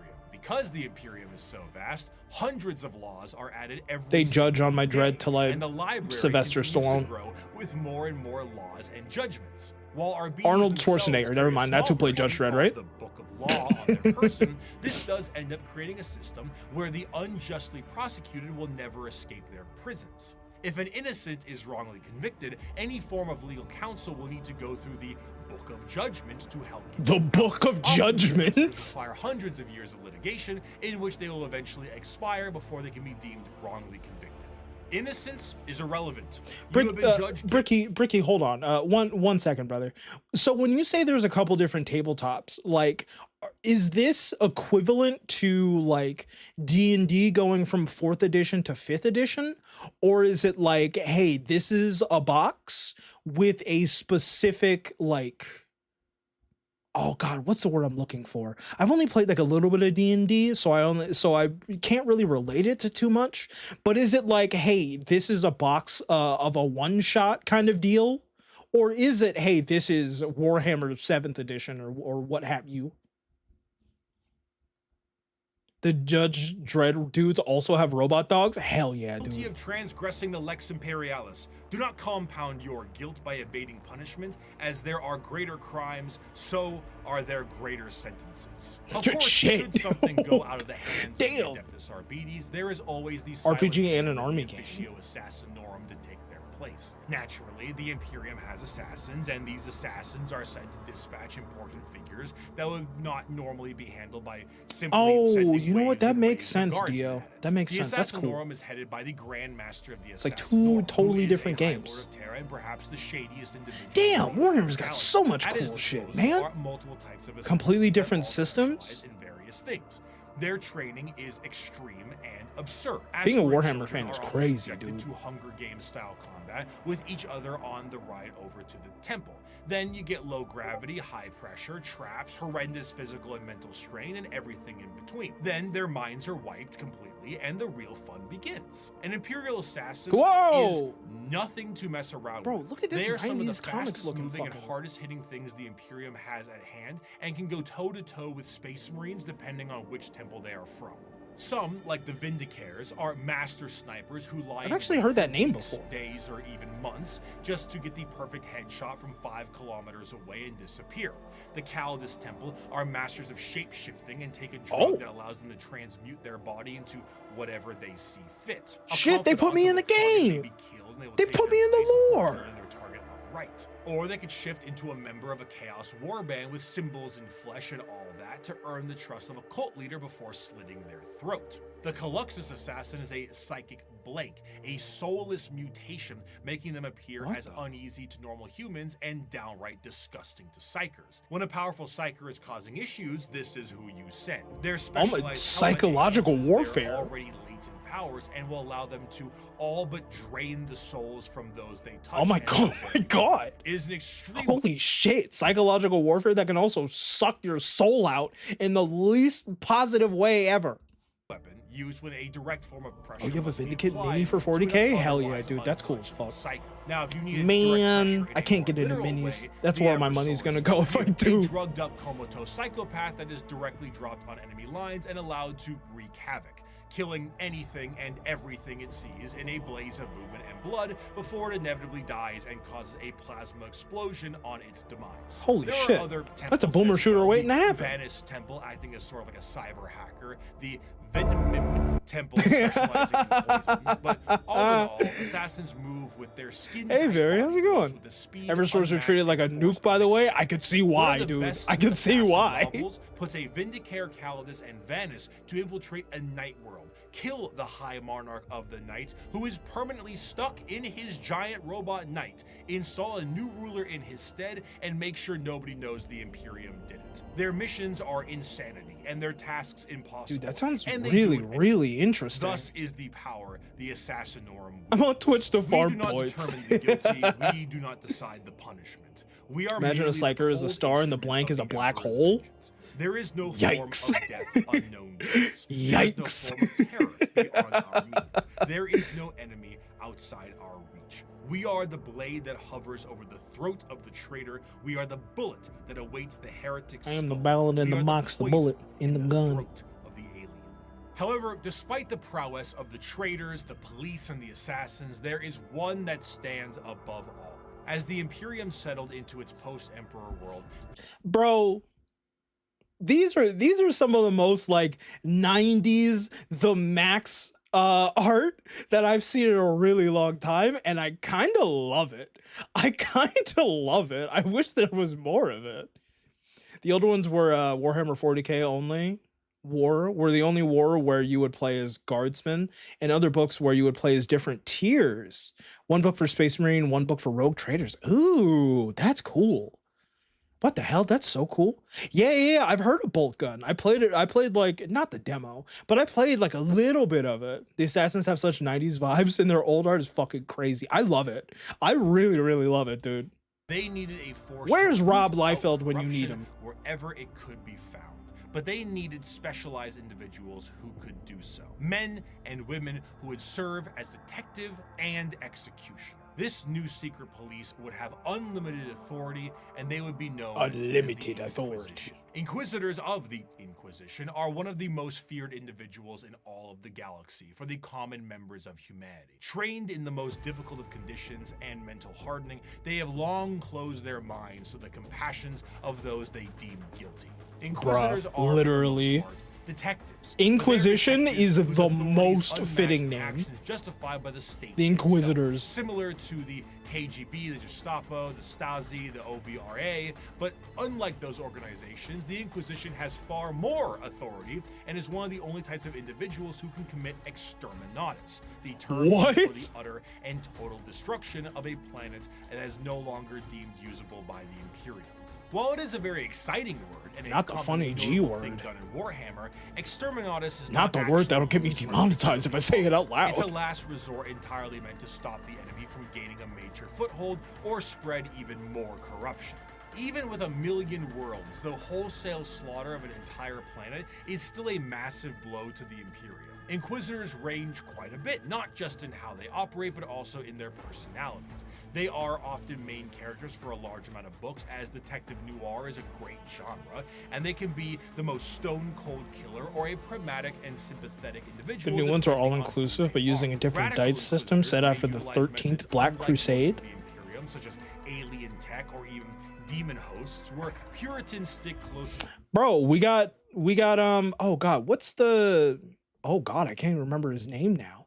There's a critical role equivalent for Warhammer. I hope that's what you mean. That's cool as fuck. Or even just anybody doing it in general, that's cool as hell. 4 Chaos Space Marines and a normal human? Hell yeah. Quick question. My RT character says He is a commander of the army of Scathen Janissaries. The hell is a Janissaries? And is Scathen a planet? Listen, honestly, Laka, I'm gonna need to do several hours of Google searching, and I'll get right back to you. The methods of the religious state and shun any deviations. They also specialize in various aspects, as the Inquisition has orders or. Skaven is not Warhammer 40k. It's only Warhammer. What? For demons and. What? Oh, you know what? I do remember that. I do remember, yeah, they're different universes. I do remember we did learn about that pretty early last time. I completely forgot there was the separation there. There's a great speech for the Exterminatus. If you want, I can give you a YouTube video to watch after this. Hell yeah. I'm gonna look that shit up. I'm gonna look that up, Dio. If you are a normal citizen of the Imperium, a person flashing an inquisitorial rosette in front of you may be one of the most terrifying. Oh, hold on a second, dude. Hold on a second. Warhammer's Fantasy, 40k is sci-fi. Is that the, why am I just putting lining the dots up together? You're telling me Warhammer 3, the thing that inevitably became Dota and inevitably became Dota 2? You mean that Warhammer? How am I just lining up these dots? What the fuck? Skavens do not exist in 40k, and likewise, Age of Sigmar doesn't have cat people. So what I'm hearing is that it's trash. Dude, that's crazy. That's crazy, man. What the fuck? This franchise I feel like this is a franchise that, like, even if you became like a diehard Warhammer fan, like you read all the novels, you play the tabletop game, you play the video games, I feel like you're still going to be finding new shit like every day if you're looking for it. There's so much, man. It is the same as an FBI badge. Warhammer to Dota? Yeah, so from what I understand, Blizzard made, or I think it's Blizzard, they made the Warhammer RTS games, and then eventually, but the Chaos Gods are the same? Oh, but eventually Valve, correct me if I'm wrong. Please correct me if I'm wrong. But to my understanding, Valve wanted to essentially make a Warhammer, like a Warhammer 4 or some sort of like their own Warhammer. Oh, it was a mod. Yeah. No, you're so right, Limited. You're so right. It was a mod. And then Dota became like its own thing after. Didn't Blizzard like try to buy the mod or something along those lines? I remember learning about this shit forever ago. 1 trillion years ago, dude. And there are Easter eggs around, but the two universes are totally separated. Oh. Warcraft, the RTS? No, Warcraft's the MMO. Warhammer. Is it Warcraft 3? Their authority and tools. I think it was Warcraft 3. I think you're right. I think you're spitting, Laka. A ton of different concepts to the world of Warhammer.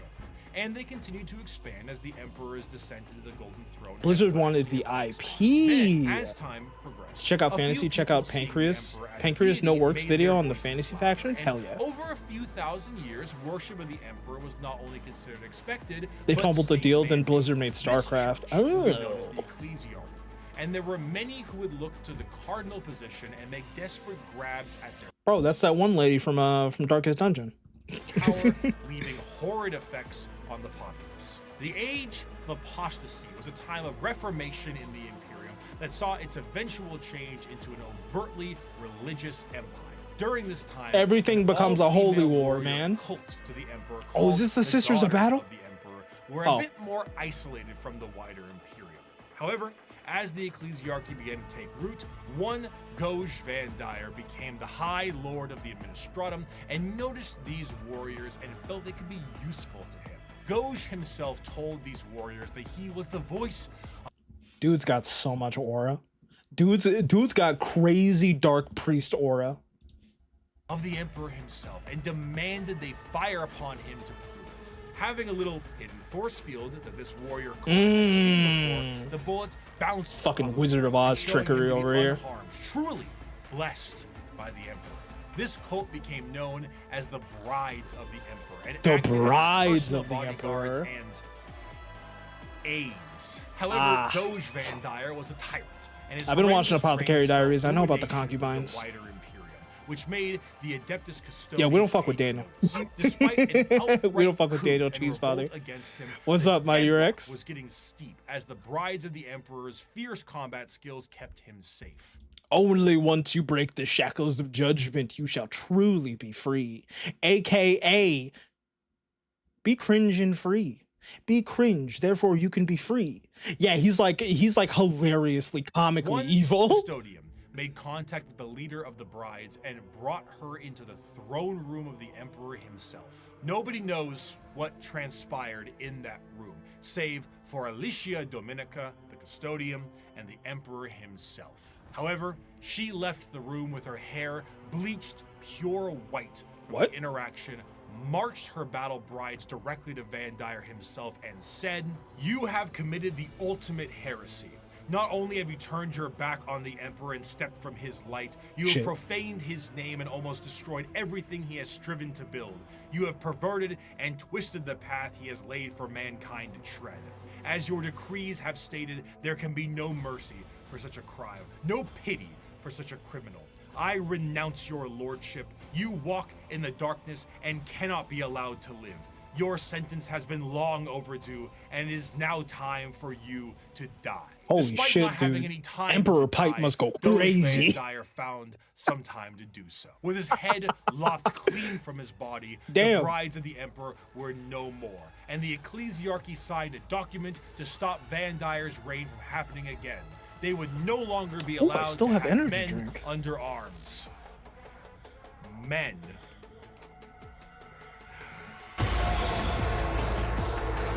Oh, the Adeptus Sortia. The Adeptus Sororitas, or commonly I'm known too busy as to the die. Sisters Dies. of Battle, the nuns with guns, the fighting force of the church. Despite being the main military, Bro, me when I hear me when I literally hear anything at all about the orcs. faction, the Sisters of Battle, their organization Yes, the Sisters actually of is Battle. far more diverse than this and have many more nun-based roles for their members. They are organized by various orders with various specialties. I need to know about the in mind, such as Marines the Malevolent after you watch all the basic lore non-military videos? Hospitaller, Ooh. Dialogus, and Familius. Bro, there's so much including lore things to like learn. helping with surgical equipment and various other medical stuff, Duolingo, We love nuns and with a guns, dude. poli-sci degree.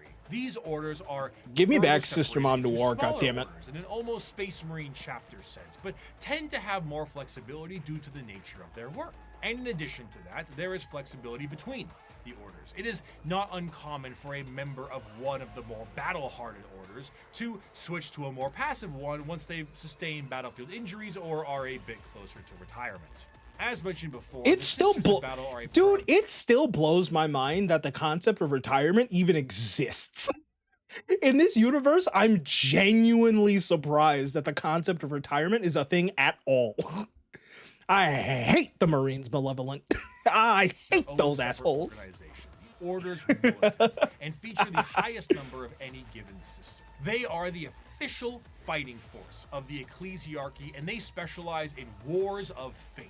Unlike the deployment Oh of the my Stars God, the Guardsmen, Holy War the Sisters faction. of Battle are often deployed with members of the Inquisitorial Ordo Hereticus due to the holy war nature of their battles. The Sisters of Battle are suited up with their There's own one form of single specialized canon Space power Marine that has gives them retirement. almost like a Oh Joan yeah, of they keep Arc talking about vibe the to Salamanders a lot. Though lacking the more extreme modifications of a Space Marine's power armor, mainly to the fact that Sisters are, for the most part, regular humans, the power armor of Really? the Sister of Battle almost matches the defensive power of an Astartes, but with added flexibility and Anybody that versatility in retires exchange is a for badass. Some of the patterns of armor do allow for the enhanced First and foremost, I love the oh god, what are they called?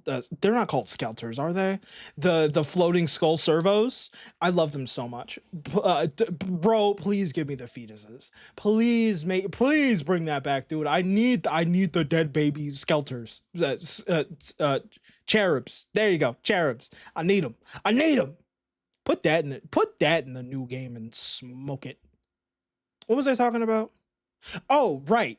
Anybody that retires is an insane badass to the point where it's like, yeah, man, you deserve it. You deserve it. Servo skulls. There you go. Thank you very. genetics, but this is far from the norm. This, combined with an arsenal of tanks and vehicles that have literal church organ rocket launchers on them, really brings across Servo the skulls holy and war cherubs. vibe in a gothic I want a manner. cherub. Accompanying a Sister of Battle in the fields of war is the holy trinity of weaponry. the bolter, the flamer, Yes. and the melta. With such a simple loadout, the Sisters of Battle are able to bring down God, dude, they got a glorious chain greatsword. So fucking rad, man. I'm Chad, I promise you, I'm trying to not fucking mark out over literally everything. They're just so cool. There's just so much cool shit. I have to. Sisters use leather armor above the power armor to give them a more feminine look. I mean, I get that. I do think it's really interesting, like, you know, like putting like the horny posting to the side. I do think that it's really interesting that the Sisters of Battle are more human than they are genetically engineered monstrosity. I do think that's very fascinating because they do still get the job done, dude. They're still really capable. Wish I could play Darktide on 4 accounts at the same time. Finding a good squad to farm resources with or play the game is annoying. Oh, is Darktide like, yeah, this is designed and completely revolves around being a multiplayer experience? Is it one of those? The Emperor himself, and his holy light shines on them in other ways during a conflict. Hell, even their jump packs evoke angelic imagery as opposed The to wings are the clunky jump pack? jetpacks, ones that Space Marines have. In times of great turmoil or Shut up, that's impossibility, amazing. a living saint That's so of the fucking Dwarfist cool. itself might appear on the battlefield surrounded by a litany of dubs and Darktide chariots, randoms are an almost mental. comical scene of holy glory followed They're by psychos. literal hellfire. The Sisters are a fascinating organization because they take what is normally seen as a benevolent force and turn it on its head to be a horrifying method of war. Because the Sisters are so zealous, they are nigh impossible to persuade and almost never fall to chaos. In fact, any deviation from Bro, the where's imperial my faith may Sisters of see you Battle killed game? outright as you are deemed a heretic. And sometimes Sisters have even less patience than the Inquisition does. To the How is that Adeptus possible? Sororitas, no punishment is too extreme for blasphemy and heretical behavior. Whether it's Oh no, Bricky, you ruined my bad joke. Me when literally anything bad happens to me at all. lobotomizing But hidden traitors behind to a use as crest. shock troops, or If we can't have men, then we will have women. They can die for the Emperor. Anything Oh, it's a goes. forced The most co-op fascinating shooter. part of the Sisters Oh, there's no order like is single their player. faith. There's We no like discussed single player how content. orcs often make things happen through belief because Multiple of their people just sheer bolt number away of in them. any direction. The Sisters Boo. create miracles where they walk. They Listen, this Bricky, I'm so sorry. This is so fascinating and you're so handsome. Dude, I hate forced co-op experiences. I understand, oh, Fael, you're just mad because you don't have a good group of people to play video games with. You're just mad because you have no friends. That's besides the point. Realistically, I think that every big multiplayer game should have a single player component. I think that Left 4 Dead did it really great, where there are 3 AI companions that are at least decent, man. There's no excuse. There's absolutely no excuse for video games to not have good bots anymore. They get the bots get replaced as soon as players queue in. That should be an option. Can you do custom games? Can you do custom games so you just like exclusively use the AI? Because if not, that's silly. I think that you should be able to just be a big loner and play the game by yourself if you want. The designers should have something implemented to make that doable. You know, change the scaling, something, brother. are not Have you heard about like orcs, but they Damon are Q? excess- Hold on, Bricky. I'm sorry, you beautiful summer child. Damon Kulaba. I have no idea what that is. Massively devote and make up for that. Bullets barely miss targets. They absolutely should hit. Guns jam, tanks malfunction, enemies slip and fall. The scene from Pulp Fiction is an accurate portrayal of what happens when the sisters fight. I'd knock that shit off if I was you.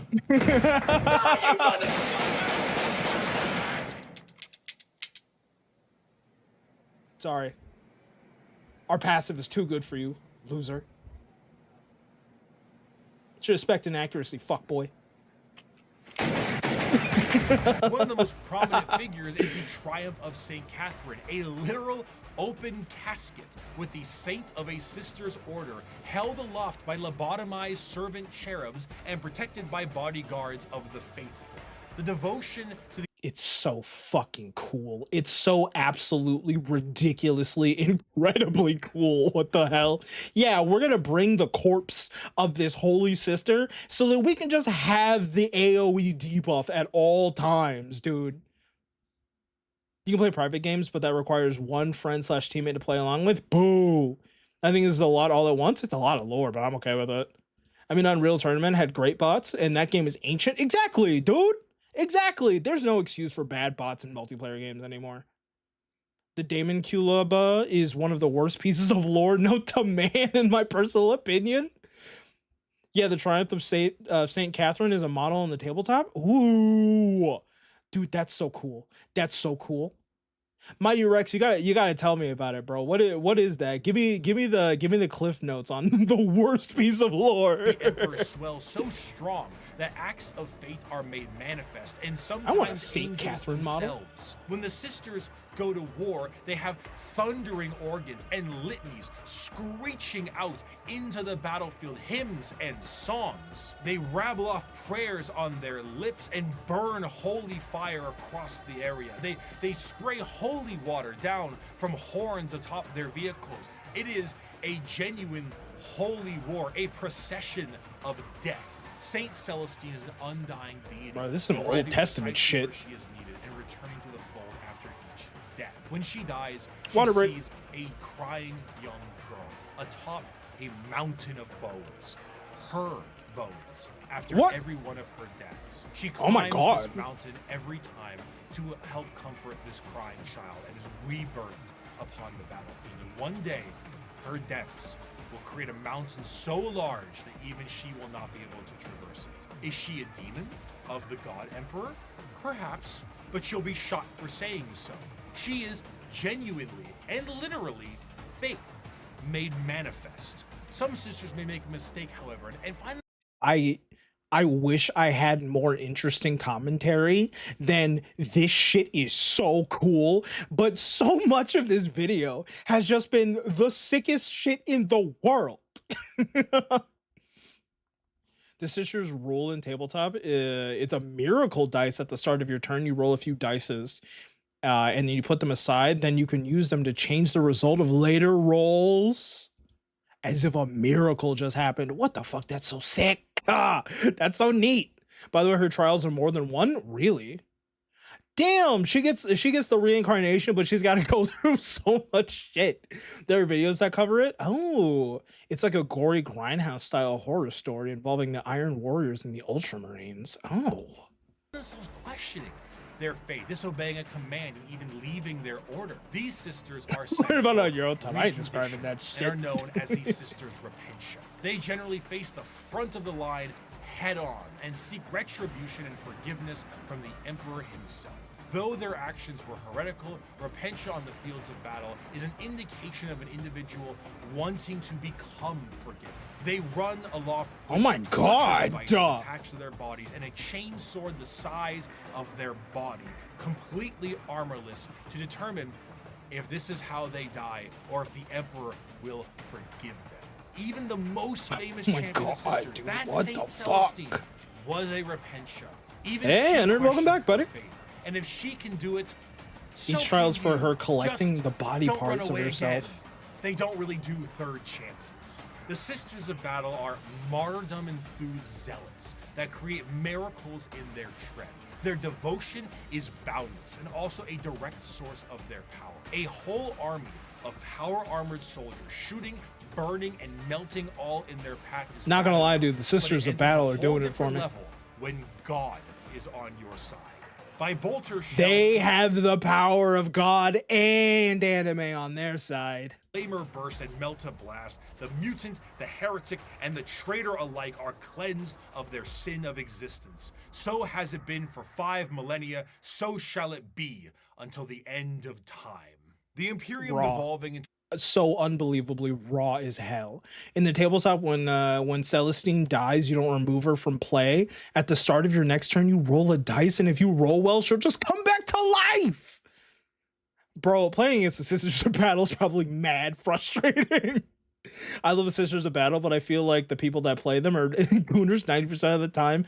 It's hard, man. I can get down. I can get down with a good old fashioned goon. I would classify myself as a gooner in some situations, in some fandoms. Listen, man, it's just a part of the process. It really just is a part of the creative sphere at this point. No matter what you design, if it's a hot lady or a hot man, there will be gooners. The gooners will come. The gooners will come. Of faith is to push its agenda further. Where the xenophobic nature of humanity was once strong, it has now been magnified, and there are plenty of aliens in this galaxy. 6,000 years. No mentions of Pentian engines. Are those the Sisters of Battle's equivalent to the demon engines? Doesn't matter if hot lady or man, it can make a freakish abomination and someone want to fuck it. Yeah, that person is me. I didn't need to know this. None of us did. It's okay, Mighty Rex. It's a perk of seeing me live. You get the slightly less. What's the word I'm looking for? I was gonna say slightly less unhinged, but that's not true. You get the more unhinged part of me. Penitent engine. Found by an AdMech exploration vessel. The life forms on the planet were seen using tools, but they were still very primitive. So the planet a sinner was strapped into a mech. Pave the way for the Imperial War Machine.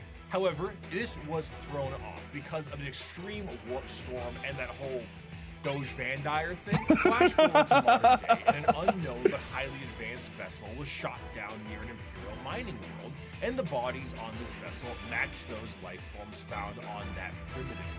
The native creatures on that planet were able to evolve rapidly due to them being unobstructed, and their highly advanced. We're never gonna run out of factions, dude. We're never gonna run out. Advancing over these years with a remarkable speed, these are the new upstarts in the galaxy, looking to make a name for themselves, all in the name of the greater good. These are the. Okay. I'm here, dude. The hyping up Bricky did. I'm excited for these guys. The thing about Sisters is that they have the best role but a mediocre army, so it becomes a game of when you will pop the miracle dice for the greater good. That's how. Oh, that's an interesting. It's not like a control play style, which is typically what I default to in a lot of like tabletops or like card games and stuff. That's a really interesting playstyle. I like that. The Pennington engine looks like a walking Iron Maiden. Fucking raw as all hell, dude. So sick. God, the Sisters of Battle are cool.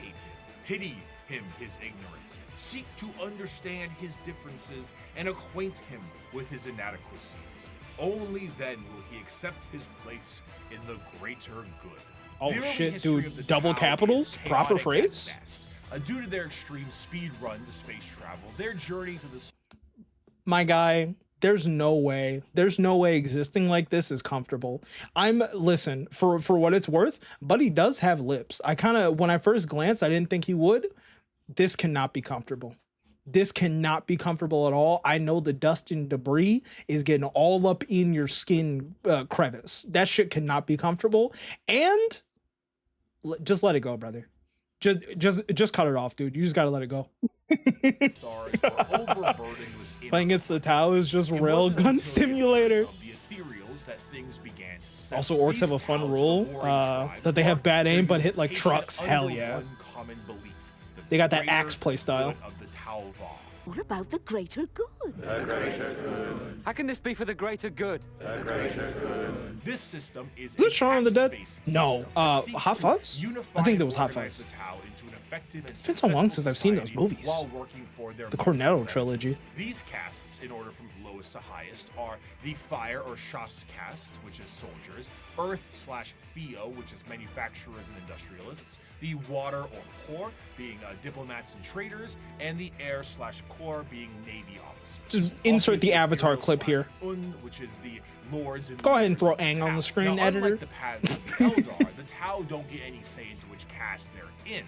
It's determined upon birth due to inheritance from a parent. Trying to deviate nepotism, caste, sure. Or trying to do tasks or even use tools assigned to another caste is a grievous crime against the ethereals, and those guilty of this crime tend to be sent to re-education camps. Oh. Which sounds not so greater Oh, good, no. but a greater good than the good that the Imperium sees as greater. camps. The guidance of the greater good also encourages the growth of the Empire through the absorption of other races and cultures. The expansion of the Tau Empire is split into spheres of time. So far, there have been 5 spheres of expansion, with a 6th one being planned in the current timeline. The first Oh, 2 shit. spheres saw the Tau move Little beyond their sneak homeworld and preview? settle new planetary systems, known as SEPs. Hold on, I'm saying sneak preview. When did this come out? 9 months ago? That shit that shit better already be out. And absorb multiple races into their ranks. But the 3rd sphere is where we see the Tau interact with the Imperium for the first time, which went about as well as you think it did. The Tau, as mentioned before, are highly advanced compared to some of the other species in the galaxy. The Tau and believed their that they were the most military advanced race tactics ever, are and they found a highly Space Marine precise. dreadnought Instead that of was the older Imperial than their methodology entire of race. throwing everything at a problem, the Tau Yo, wait a minute. Dio, that's insane. That's insane. Yeah, we're the hot shots. We're the greatest race to ever exist ever. What the fuck is this? What's this dreadnought? Don't even tell him about the Eldars, bro. Don't even let him know. carefully assess any battle and take as many precautions as possible. Don't you Commonly, dare will tell see them a about the Tau warrior in a Necrons. heavily modified battle suit with advanced targeting systems. The Tau do not often consider close combat to be something very effective, so they don't really put much stock into it. Their Gundam-like battle suits have a multitude of functionality, ranging from overwhelming firepower to stealth-based combat, and since they're an upstart species with a bit The Tau tried to probe a Space Marine by invading his mind, but the Space Marine stopped his twin hearts out of pure damn will and killed the Tau that were in his mind. Dude, the Tau are a bunch of jobbers. These guys are the potential race. Get them out of here, man.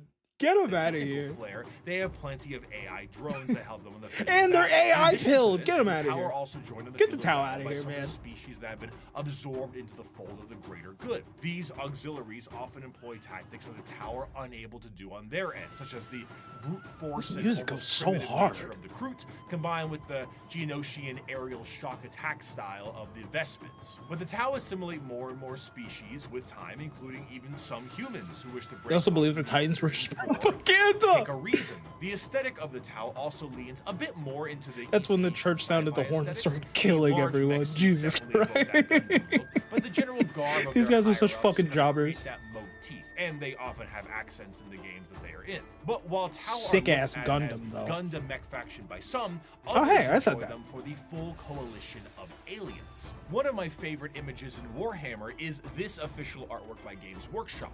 Now, not a single one God damn, dude. This is just me hunched over my computer.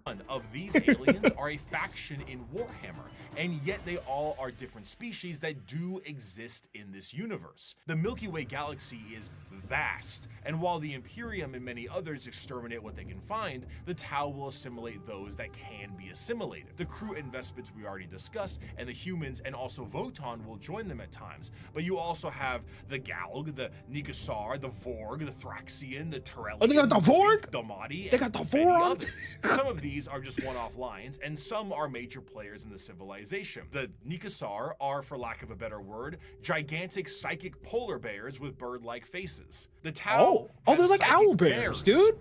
And the fact I haven't seen this is a crime. The Tau as a culture are generally marred by the various issues that an advanced civilization would have in an unadvanced. Don't even get me started on the time they tried diplomacy with the Tyranids, and they tried. Wait, hold on. They tried to do it with the Orcs twice. Bro, get these guys out of here. Get these guys out of here. They're so trash. They do not travel through the warp because These of guys the are so insane trash. dangers, but instead use a more classic FTL jump.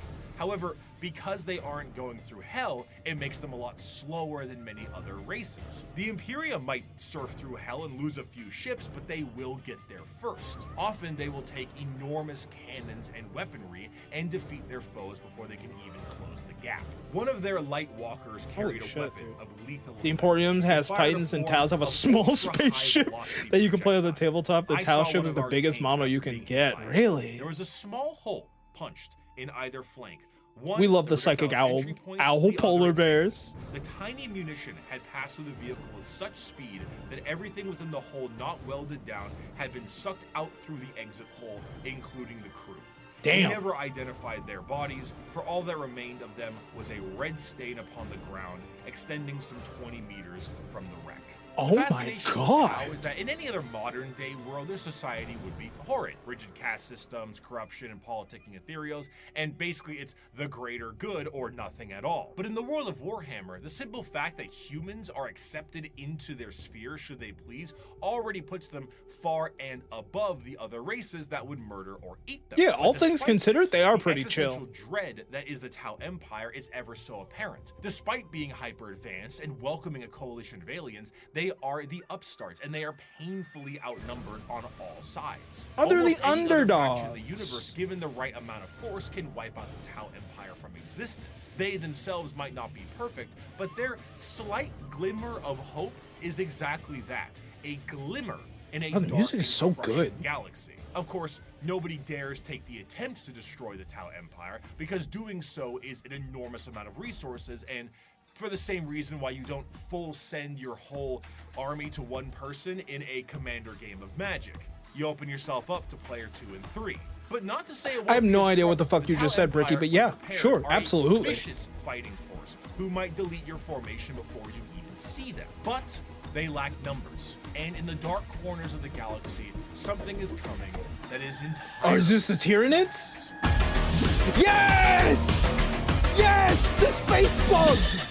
There is a cancer. Hold on. I'm also very excited for the Tyranids in the same way that I was excited for the orcs. Just for entirely different reasons. I love space bugs. I hate Tau players. Like, what do you mean? Like, what do you mean you'll gun down my army? Just let me get to my melee, man. Tau's the Gundam faction. Yeah, they got all the big robots. There's a sub-faction of the Tau, which is the Farsight Enclaves. They're like the singular, only pure good faction in the verse. Dude, I guarantee you they have a terrible life. I guarantee you their life is just suffering because they're pure good.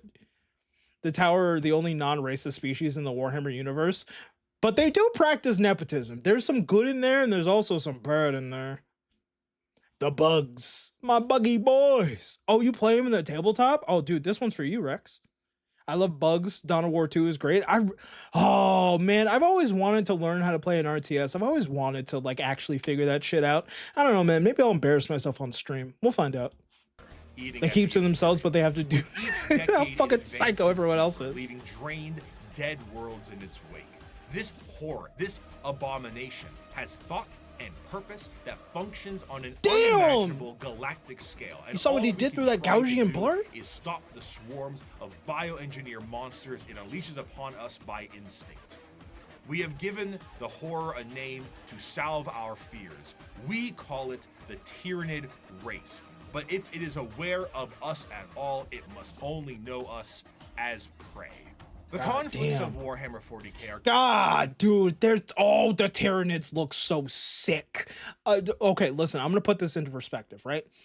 I have known of the Tyranids for a really long time because people always talk about, or I've heard people talking about how, yeah, man, the Tyranids, like, that's what inspired the Flood. That's what, what's his face from League of Legends is based on, so on and so forth. Tyranid bugs versus Blood Ravens, the kleptomaniac. chaotic enough with the God, I love overwhelming armies of things, of creatures. Kind of like in that first Mummy movie where those beetles eat that one guy alive. Kind of like that. sheer volume of violence. The that Norn exists in emissary and it Warhammer. chopped down so many However, custodians. there is a Holy threat shit. to the galaxy that extends That's a big beyond deal, dude. our The custodians are galaxy tough. that is creeping ever closer and cannot be negotiated. God, what is his name What from drew League of them to the Legends? I played him galaxy for a is little unclear. while. It may have been the light of the Astronomicon itself, like a moth to a flame. It could have been a Xenos device detonated in the Horus Heresy. It could have been that they were done eating the Andromeda Galaxy and they have come to take ours. Or they might be running from something far, far worse. Regardless Fucking of hope the not. why, Jesus. the where, when it came to the first official contact with these creatures, was the planet of Tyran. This is the site where the Imperium encountered a fleet of these creatures before being utterly torn to Tyranid was the shreds. first Thus, id on the these planet of creatures became oh. known as the Tyranids. There's plenty of evidence that the Oh, that's Tyranids funny. have been lurking in our galaxy I for like years that. beforehand, but this was the first true instance of their presence being fully known. Unlike other creatures in the realm of 40k that can be talked Huh? I have no words for the dinosaur Tyranid. I have no words for the dinosaur Tyranid with the rib cage and exposed organs and whatever the hell the rest of this is. 4 arms. The dino lower body. I actually have no words. I saw this and was stunned. I saw this and was genuinely stunned. I don't know what to do with this. I think it's kind of incredible, but also I am concerned that having this paused on the screen for so long is going to attract said gooners that we were concerned about. to capture or negotiated with, Tyranids of the Universe's are reset unable to button. be reasoned with. They are, at their core, animals, but not the fun kind of animals. They are the xenomorphs of 40k, and boy are they hungry. They are instinctively hardwired to either kill or be killed. That's old Tyranid art. Tyranids are the universe's reset button. At least I figured they ended up eating and destroying it all, saving all the information somewhere, and then all of the universe and the warp resets. Yeah. Yeah, it's old Tyranid art, and it's a thing. The art is goofy, and I love it too. And they are an unrelenting. Nothing else I've seen like it, However, man. just because they don't talk outwardly doesn't mean they don't communicate with one another. The true horror of the Tyranids is found in their driving force, the hive mind. 3, 2, 1. Hot in here by Nelly. That's what I guessed. Hey! You see, the Tyranids are a collective consciousness that are all connected to a singular. God damn, it's so unbelievably cool. This is, dude. Tyranids are just fucking an army of billions of kaijus. I love the rib cage design elements that we keep seeing on the Tyranids. I think that's super amazing. I think that's super cool. Open access organs are dangerous in their own sense. You never know. You could stab some guts and then it spills out some green acid all over your beautiful face. Just like Tyranids looked great in old art, Space Marines were just cops at the beginning of 40k. So the fun little insight, the Tyranid hive mind is implied to be one giant creature with a gargantuan soul, something bigger than God. That was one such quote when expressing the hive mind's full faculties. Holy shit.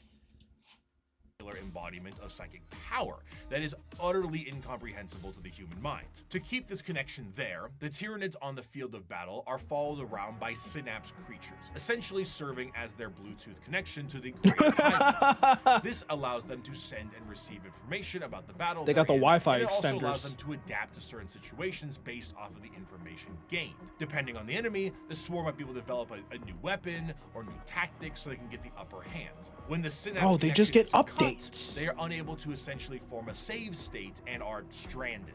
The sheer power of the hive mind presence pours from each Tyranid in such a manner that it causes a distortion in the warp itself. A hive fleet's arrival can cause a dark shadow the size of several light years, coined What? the shadow in the warp. This shadow prevents any usage of the warp, or at least makes it exceptionally difficult. Communications shut down. Shut the fuck up, dude. Shut up. You get enough Tyranids together and they can just cut off your access to the warp. They can just make Psychers a bunch of normal fleshy losers. In the tabletop, Tyranids have an army detachment called Crusher Stampede, and the entire point of it is to have a bunch of Nid monsters. That's cool.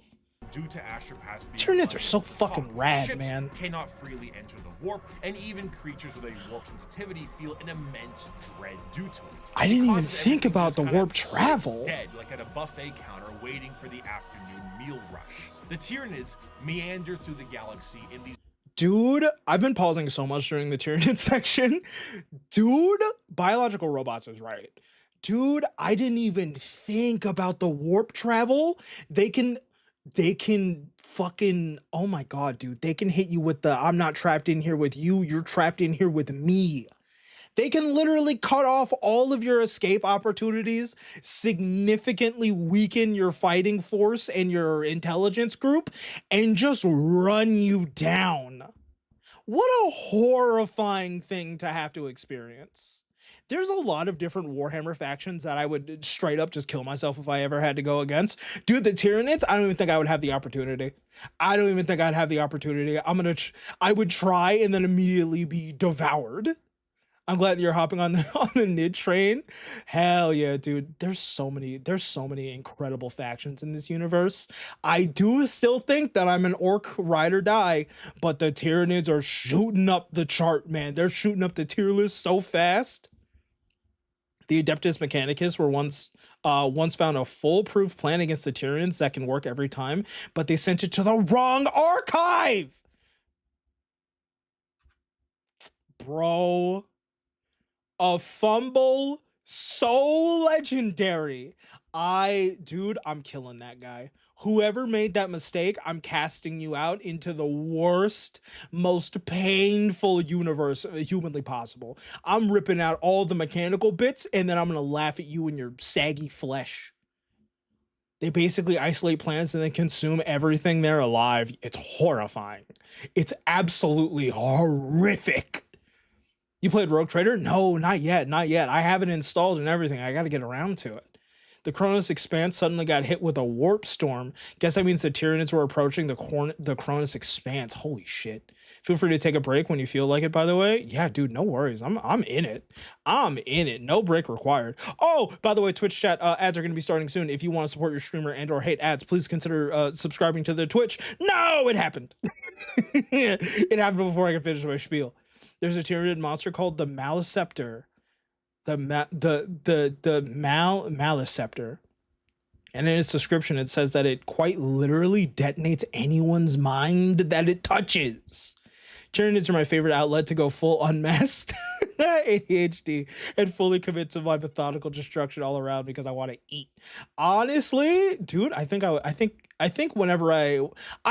that at some point in time I will touch the tabletop. I think that now that I actually like Warhammer and that I'm interested in the lore and stuff, I think that if the opportunity ever comes up, I would totally touch the tabletop. I think I would play Tyranids. I think that like the very first faction I would want to play is the Tyranids. Gigantic hive fleets that are fueled by bioships, and these ships contain birthing pools for Tyranid armies and more ships. Everything about the Tyranids is organic, and to fuel this war machine, the Tyranids consume any and all biomass they come across and absorb it into their respective hive. From the ground to literally the air, the Tyranids strip a planet to a lifeless. This is literally the guy from League of Legends. As a means to curb the what the fuck is his name? I gotta find him. The Imperium has been known to preemptively exterminatus worlds in the path of a hive fleet so that they have less biomass to consume in an attempt to starve them. The Halo method, literally the Halo method tactics by taking everything out of the freezer and lighting it on fire. Outside of the obvious threat and adaptive and unreasonable enemy posed on the field of battle, the most dangerous aspect of the Tyranids comes in the form of their general unpredictability. The Tyranids are external to the Milky Way galaxy itself, and it's unknown where they truly hail from. However, their arrival in the Milky Way shut up, Bricky. Quiet your beautiful voice. Cho'Gath. Cho'Gath is literally just a Tyranid. Cho'Gath is literally just a Tyranid. Oh, hey, Cassidy got a rework? It's been so long since I fucking played League of Legends. You have no idea. And no Kog'Maw rework? Man, you guys don't fuck with the Void at all. You guys don't like the Void at all, do you? Okay, I love you, Riot Games. Please sponsor, except probably not. Random play Tyranids, please. Implying quite orcs love the Tyranids. They'll take Tyranid eggs and send them to the planet and leave to come back months later to find the planet overrun with bugs and go, well, it's fighting time. Dude, my two favorite factions are besties. The Mechanicus, they're there. Don't get me wrong. They're still top 3. They're just not interacting the same way. They're just not rising up. They're staying in third place. surrounded in some kind of way. Due to this, you will sometimes see instances of species engaged in a separate conflict, both agree to a temporary truce in order to take out a Tyranid threat. Because regardless of the... I could totally be like, I could totally be doing that thing where I find something and then I start seeing it everywhere. You know what else is basically just a Tyranid? The Mutos from the US Godzilla King of Monsters movies. Stakes at hand, the existence of the Tyranids marks the heat death of the galaxy itself. And all the factions can ultimately agree that the Tyranids themselves act as the biggest threat to all of them. The Tyranid race is truly an unknowable horde and pulls from that horror of the unknown. They, as a faction, are not ones with a large amount of general lore because their entire race is told from the point of view of those being eaten by them. Which is amazing. Are called that due to the planet Tyran they destroyed, as we mentioned earlier, and their names are often phrases given to them by their victims: the Swarm Lord, Old One-Eye, the Death Leaper, Von Ryan's Leapers, and so on. Despite the inability to even perceive the vast psychic hive mind of the Tyranids, they are fiercely intelligent. Special poisons and items designed to counter them are adapted in a matter of hours. If you bring light infantry, they create heavy monsters. If you brought weapon emplacements, they spawn little creatures to scour your vents and sewers. Many of you enjoyed the Servitor excerpt from part 1, and so bear with me as I provide you another very long account of a planetary governor whose planet is in the final death throes of the Tyranid menace. Very, very exciting. Dude, what a horrific, what a terrifying force. What a if the Tyranids show up, you're just dead. I think it's literally just over. I think if the Tyranids show up, it's actually just, it's wraps, dude. GG, go next. See you in the warp, fucko. That's insane. They just adapt. Oh my god, dude, Cho'Gath stole the Tyranid's whole flow. Cho'Gath stole the Tyranid's whole flow. Design, evolution, mechanic. Bruh, I see you, Riot Games. I caught you. You need to look up the horror specs model? Absolutely. I built one yesterday and it's so beautiful. The Red Terror is another model you need to know about. Dude, oh man, we should have, dude, honestly, we should have a stream where we just look at models. That'd be so fucking neat. We should totally do that. That sounds like, oh dude, that sounds like a lot. That sounds like a lot of fun, actually. Holy. Tyranids will avoid the Necrons at all costs. Necrons can turn organic matter to dust and have, oh, and also they have no biomass to be eaten. Oh, dude, that's a fun interaction. Tyranids more like raccoon throwing ass. This starts about halfway through. It has been many weeks since a handful of us escaped the sinking of the Seafort Divine Anchor via airlift. We have escaped in this manner because the Tyranids had overwhelmed so much of our world, they no longer appeared to need to continue spawning beasts for aerial supremacy. I shall never forget what I saw from my craft's portholes. Alien biostructures dominated Huto's surface. Gigantic lumpen barnacles. Are you actually able to escape? Clouds of matter to further poison the planet alongside pulsating brain-like nodes that resembled lethal fungi. Immense capillary towers stretched high into the poisoned sky. The glistening chitin coating their flanks crawled over by chains of lesser beasts fulfilling some sick alien purpose I cannot know. Digestion pools spread for miles, replacing our once great lakes with reservoirs of bubbling biomatter. Tides of creatures bloated. It just keeps getting worse. Vomited their guts into the pools or threw themselves entirely into the billowous liquid. Amidst the seas of feeder beasts consuming all in their path, we would every so often see an explosion or a burst of fire. Were these heroic final stands by other survivors, or merely abandoned ordnance detonating at random? I will never know. I cannot rejoice in the deaths they inflicted. The biomatter of the dead Xenos was surely recycled by the Xenos regardless in no time at all. Our aircraft ran out of fuel a week ago. Now I stand in. Can we talk about how Bricky did this shit in one take? Pretty impressive. I am the only one left that I know. One by one, those with me Or maybe perished. more, The slightest actually. cut Power of on Eternity. a mountain rock resulted in an immediate infection that left the pilot screaming in agony. Her co-pilot fired the shot that ended her torture, and my senior aide threw himself from a ledge. The reality is that there was no escape hitting him. I Honestly, had no idea yeah. what happened to my chief medic. Good move. Others were slain by lone beasts the rest of us were unable to kill or drive away. A justly deserved end will soon be mine.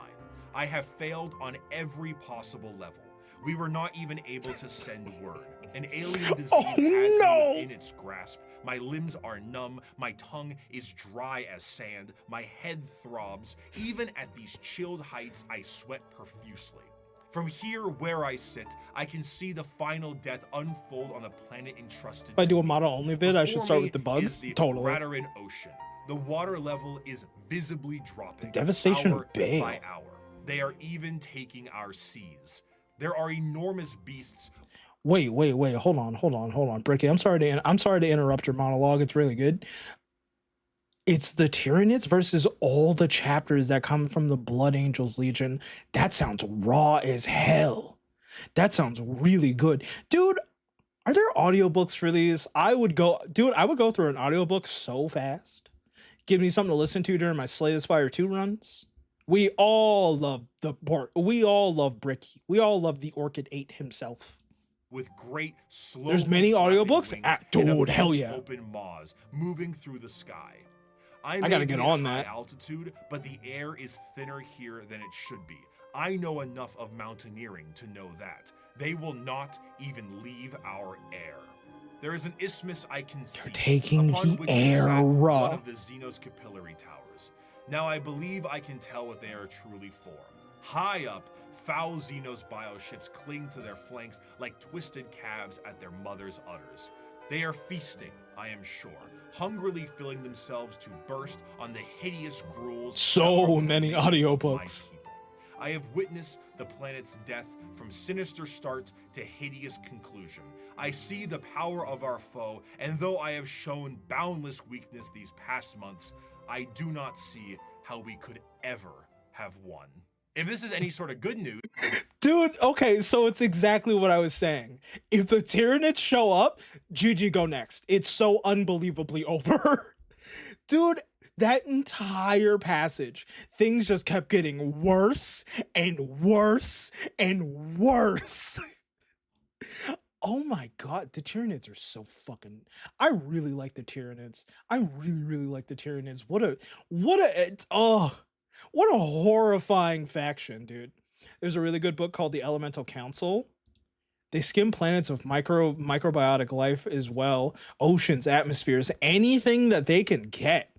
And the devastation of Baal is great. Taking the oceans and the air, dude. Oh my god, it's about the Tau, but they get the shit beaten out of them for a decent bit.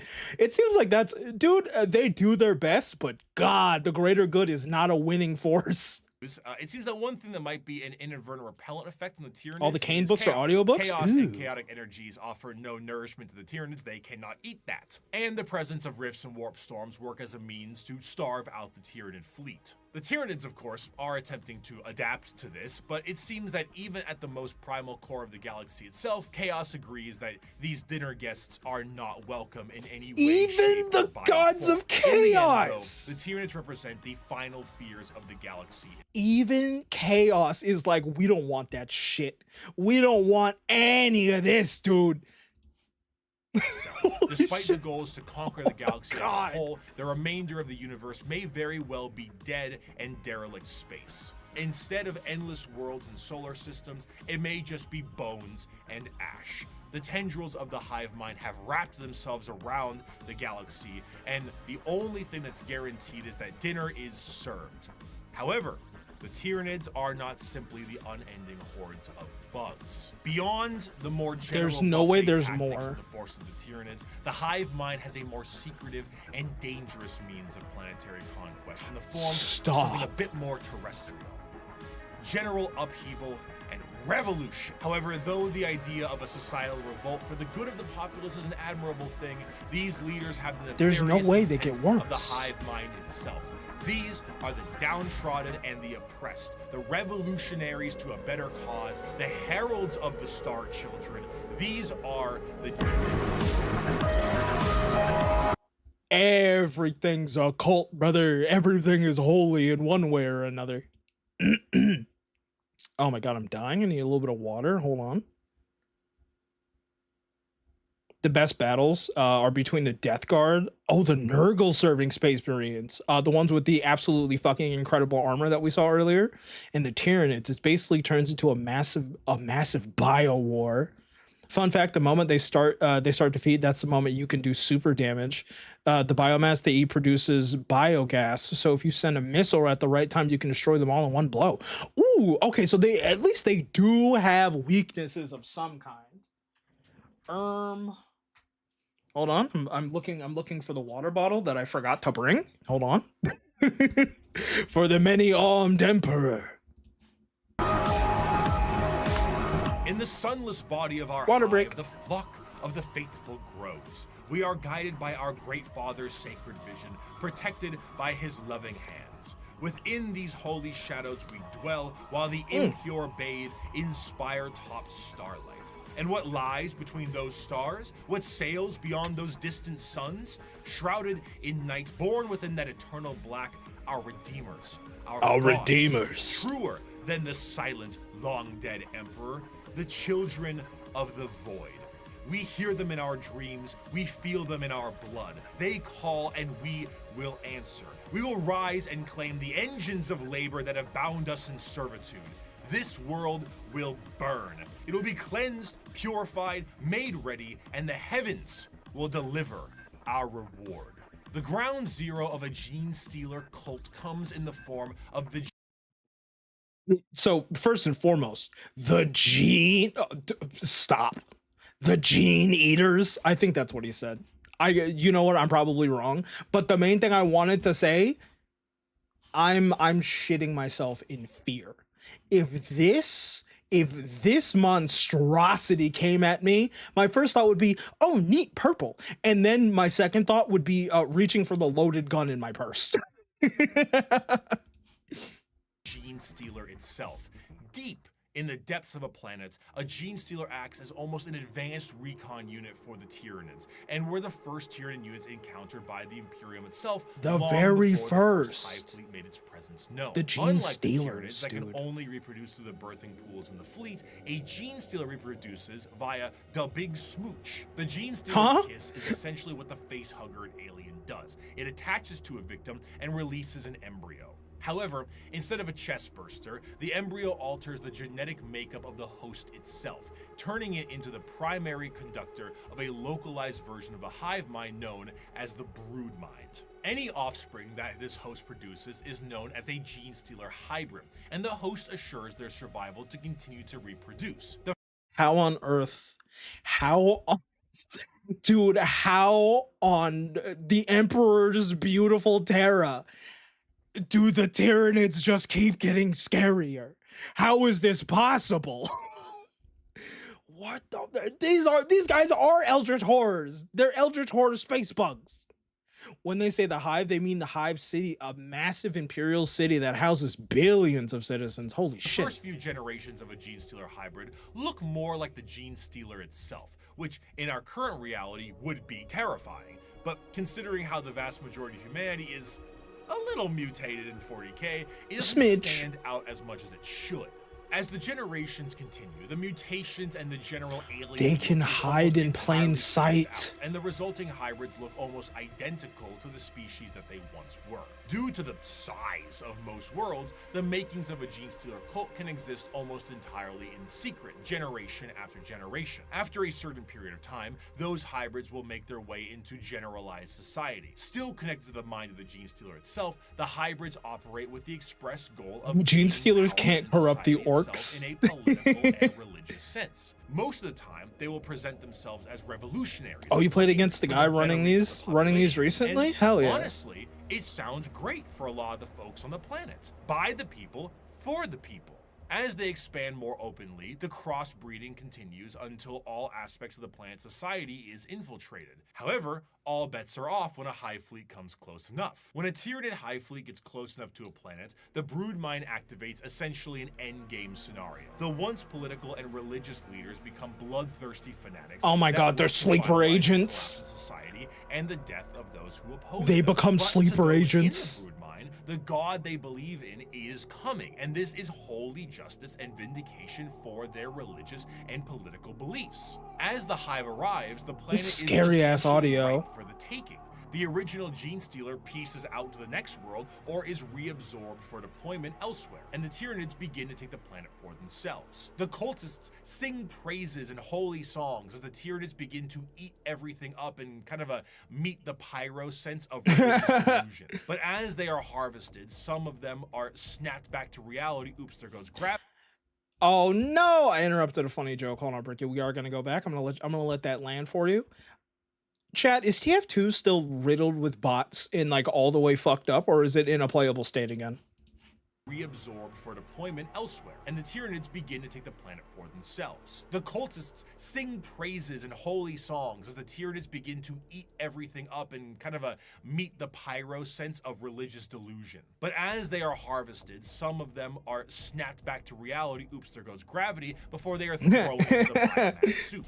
For a fleeting second, There's a they movie see about this was blood all angels a ruse finding to and consume fighting the world, gene and stealers? their What the false hell? gods were a bunch of hungry bugs. The cultists Warhammer essentially movie night? put the checkerboard dining cloth on the table for them and invited them for a feast. Due to the constant redeployment of gene stealers, there are known cults that pop up across the Imperium itself. Some of the more well-known ones are the cult of the Bladed Cog or the Rusted Claw, but there are hundreds, if not thousands, different cults that keep popping up all over the galaxy as the gene stealers spread. And due to their covert means taking over the planet, they are not generally viewed to be a threat until it is far too late. And due to the know-how of gene stealers, they tend to be predatory to those in the lower classes of a given planet. Oh, The gene stealer brother, cults not the overall classism have again. come into their own, commercially and artistically. They have very much embraced the revolutionaries aesthetic and crafted a fascinating method in doing so. It's this great combination of this pseudo-Marxist Bolshevik uprising mixed with the hills have eyes in the populace. What's particularly enjoyable about their uprising— Chat, there has to be a Warhammer horror game by now, right? There are so many like terrifying elements in this universe. There's no way there's not some sort of horror piece of media. Even if it's not like a game, there has to. Well, you know what? I'm actually going to go out on a limb and say that like a lot of the books have horror elements, because how could they fucking not?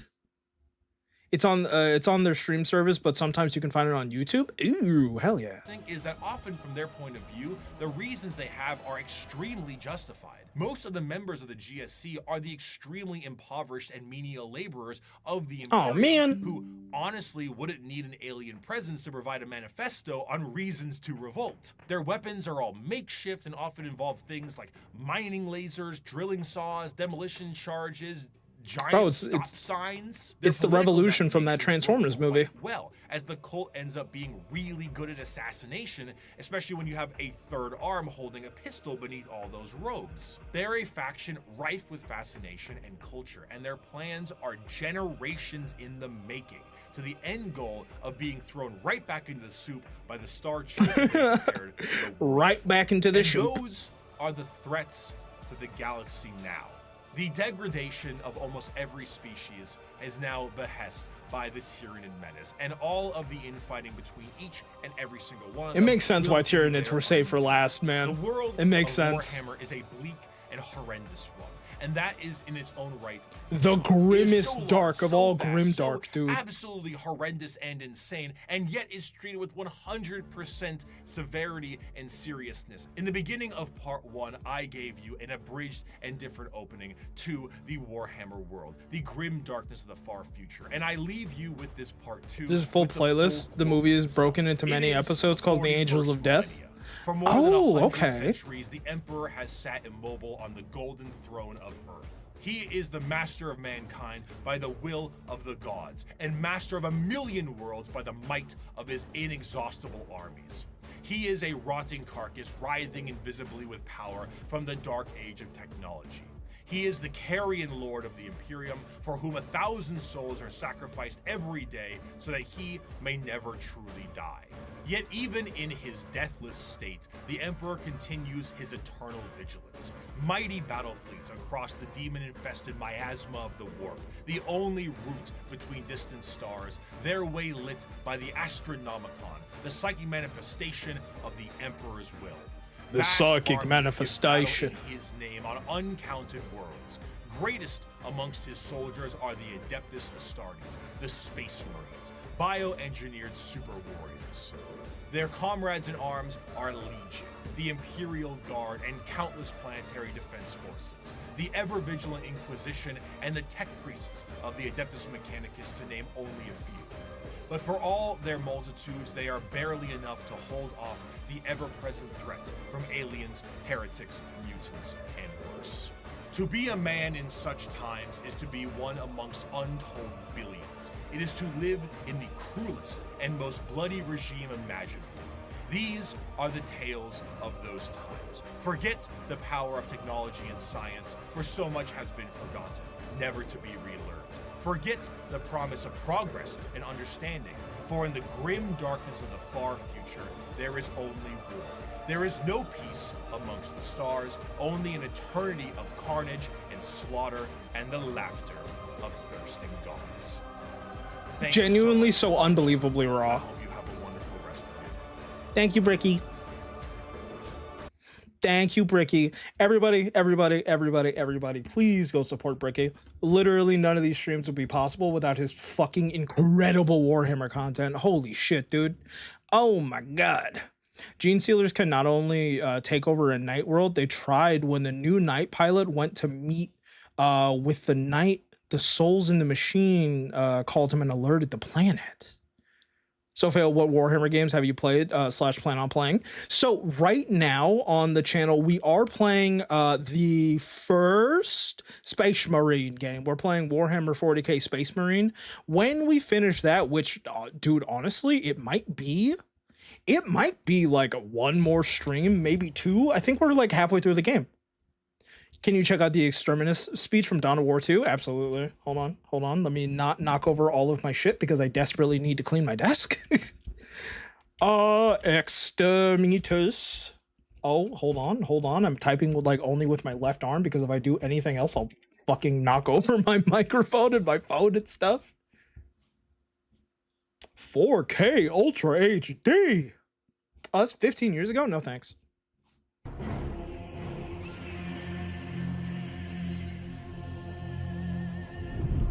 What's something that makes you very happy? We have arrived. Oh, hold on. We're gonna rewind and I'm gonna answer this question real quick. What's something that makes me very happy? Digimon, Kamen Rider, now Warhammer. Honestly, anime, manga, video games. I'm kind of like a huge fucking dork. I'm kind of a huge weeb on the internet who's trying to be on the internet more, weirdly enough. There are 40k horror stories. Warhammer has read a few on his channel, or Wes Hammer's read a few. Grimdark Story Hour playlist. Dude, thank you, Limited. Dude, honestly, thank you, everybody. Thank you, everybody in chat for teaching me so much about Warhammer and giving me so many recommendations. This has been really fucking cool. I've got a lot of stuff, man. I got a lot of stuff to look at. You need a gang to play Darktide 2 with. Yes, dude. I need internet friends. I'm trying to be more social online, make VTuber friends, and do the collaborations and whatnot. I'm just a shy boy. I'm just a boy listening to the Exterminus speech. The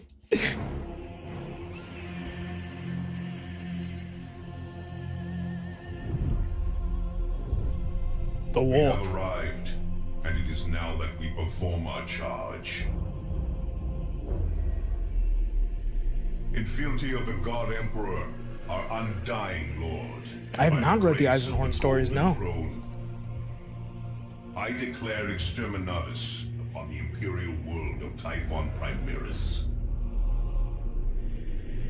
I hereby sign the death warrant of an entire world and consign 1 million souls to oblivion. Ooh. May imperial justice account in all balance. The Emperor protects. Holy shit.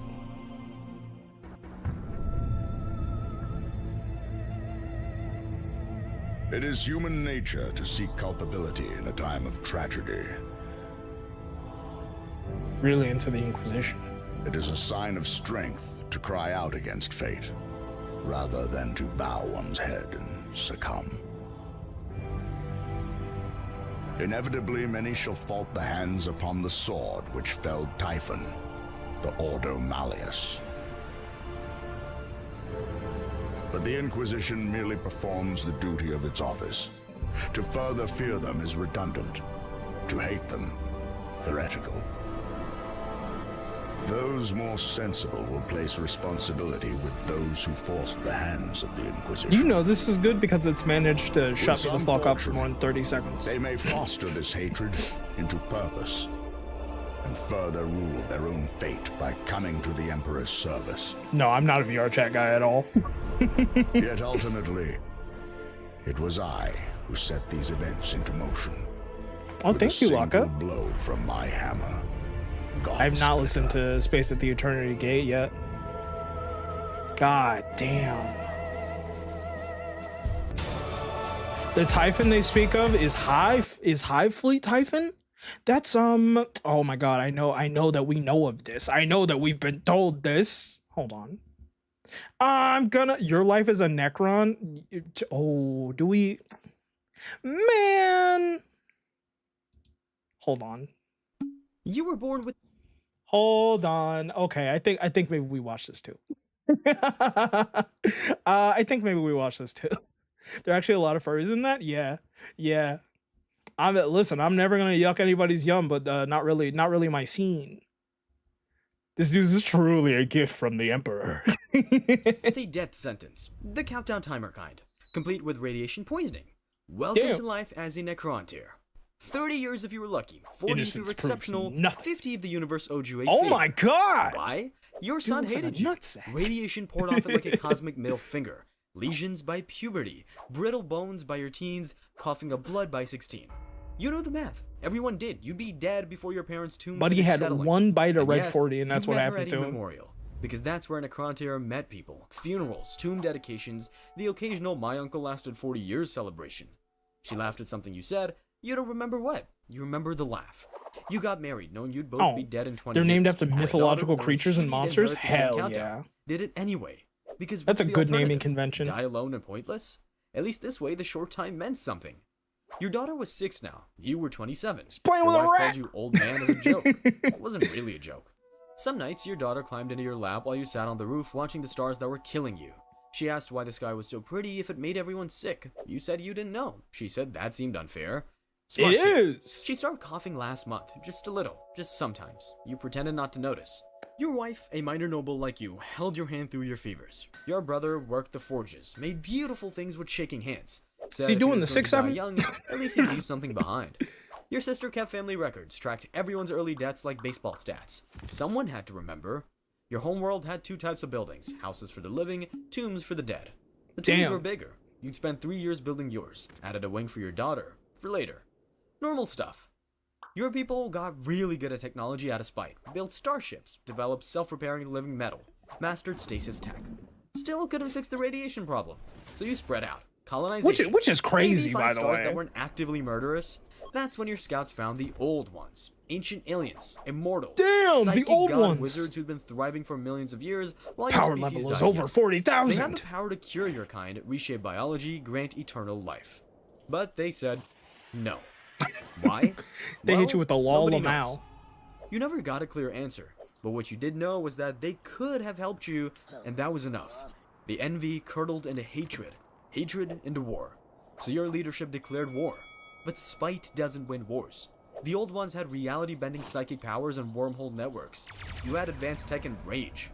That's not even remotely fucking fair. 6 months later, his ship not got even erased. close. Portal opened inside the hull.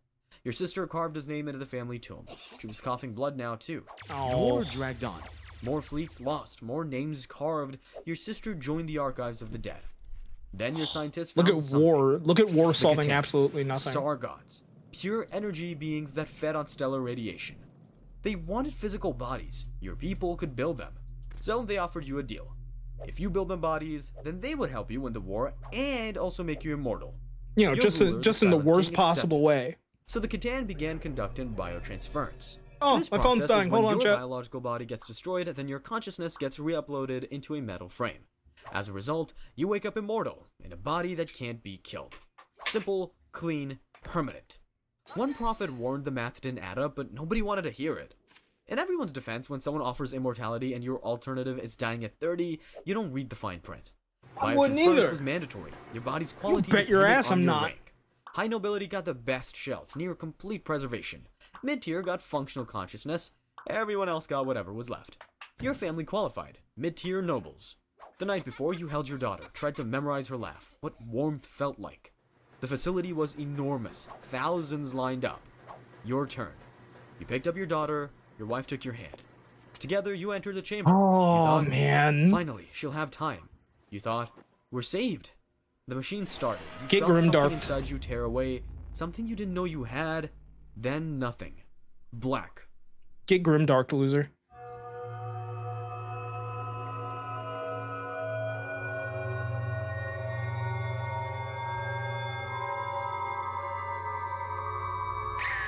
Then you woke up.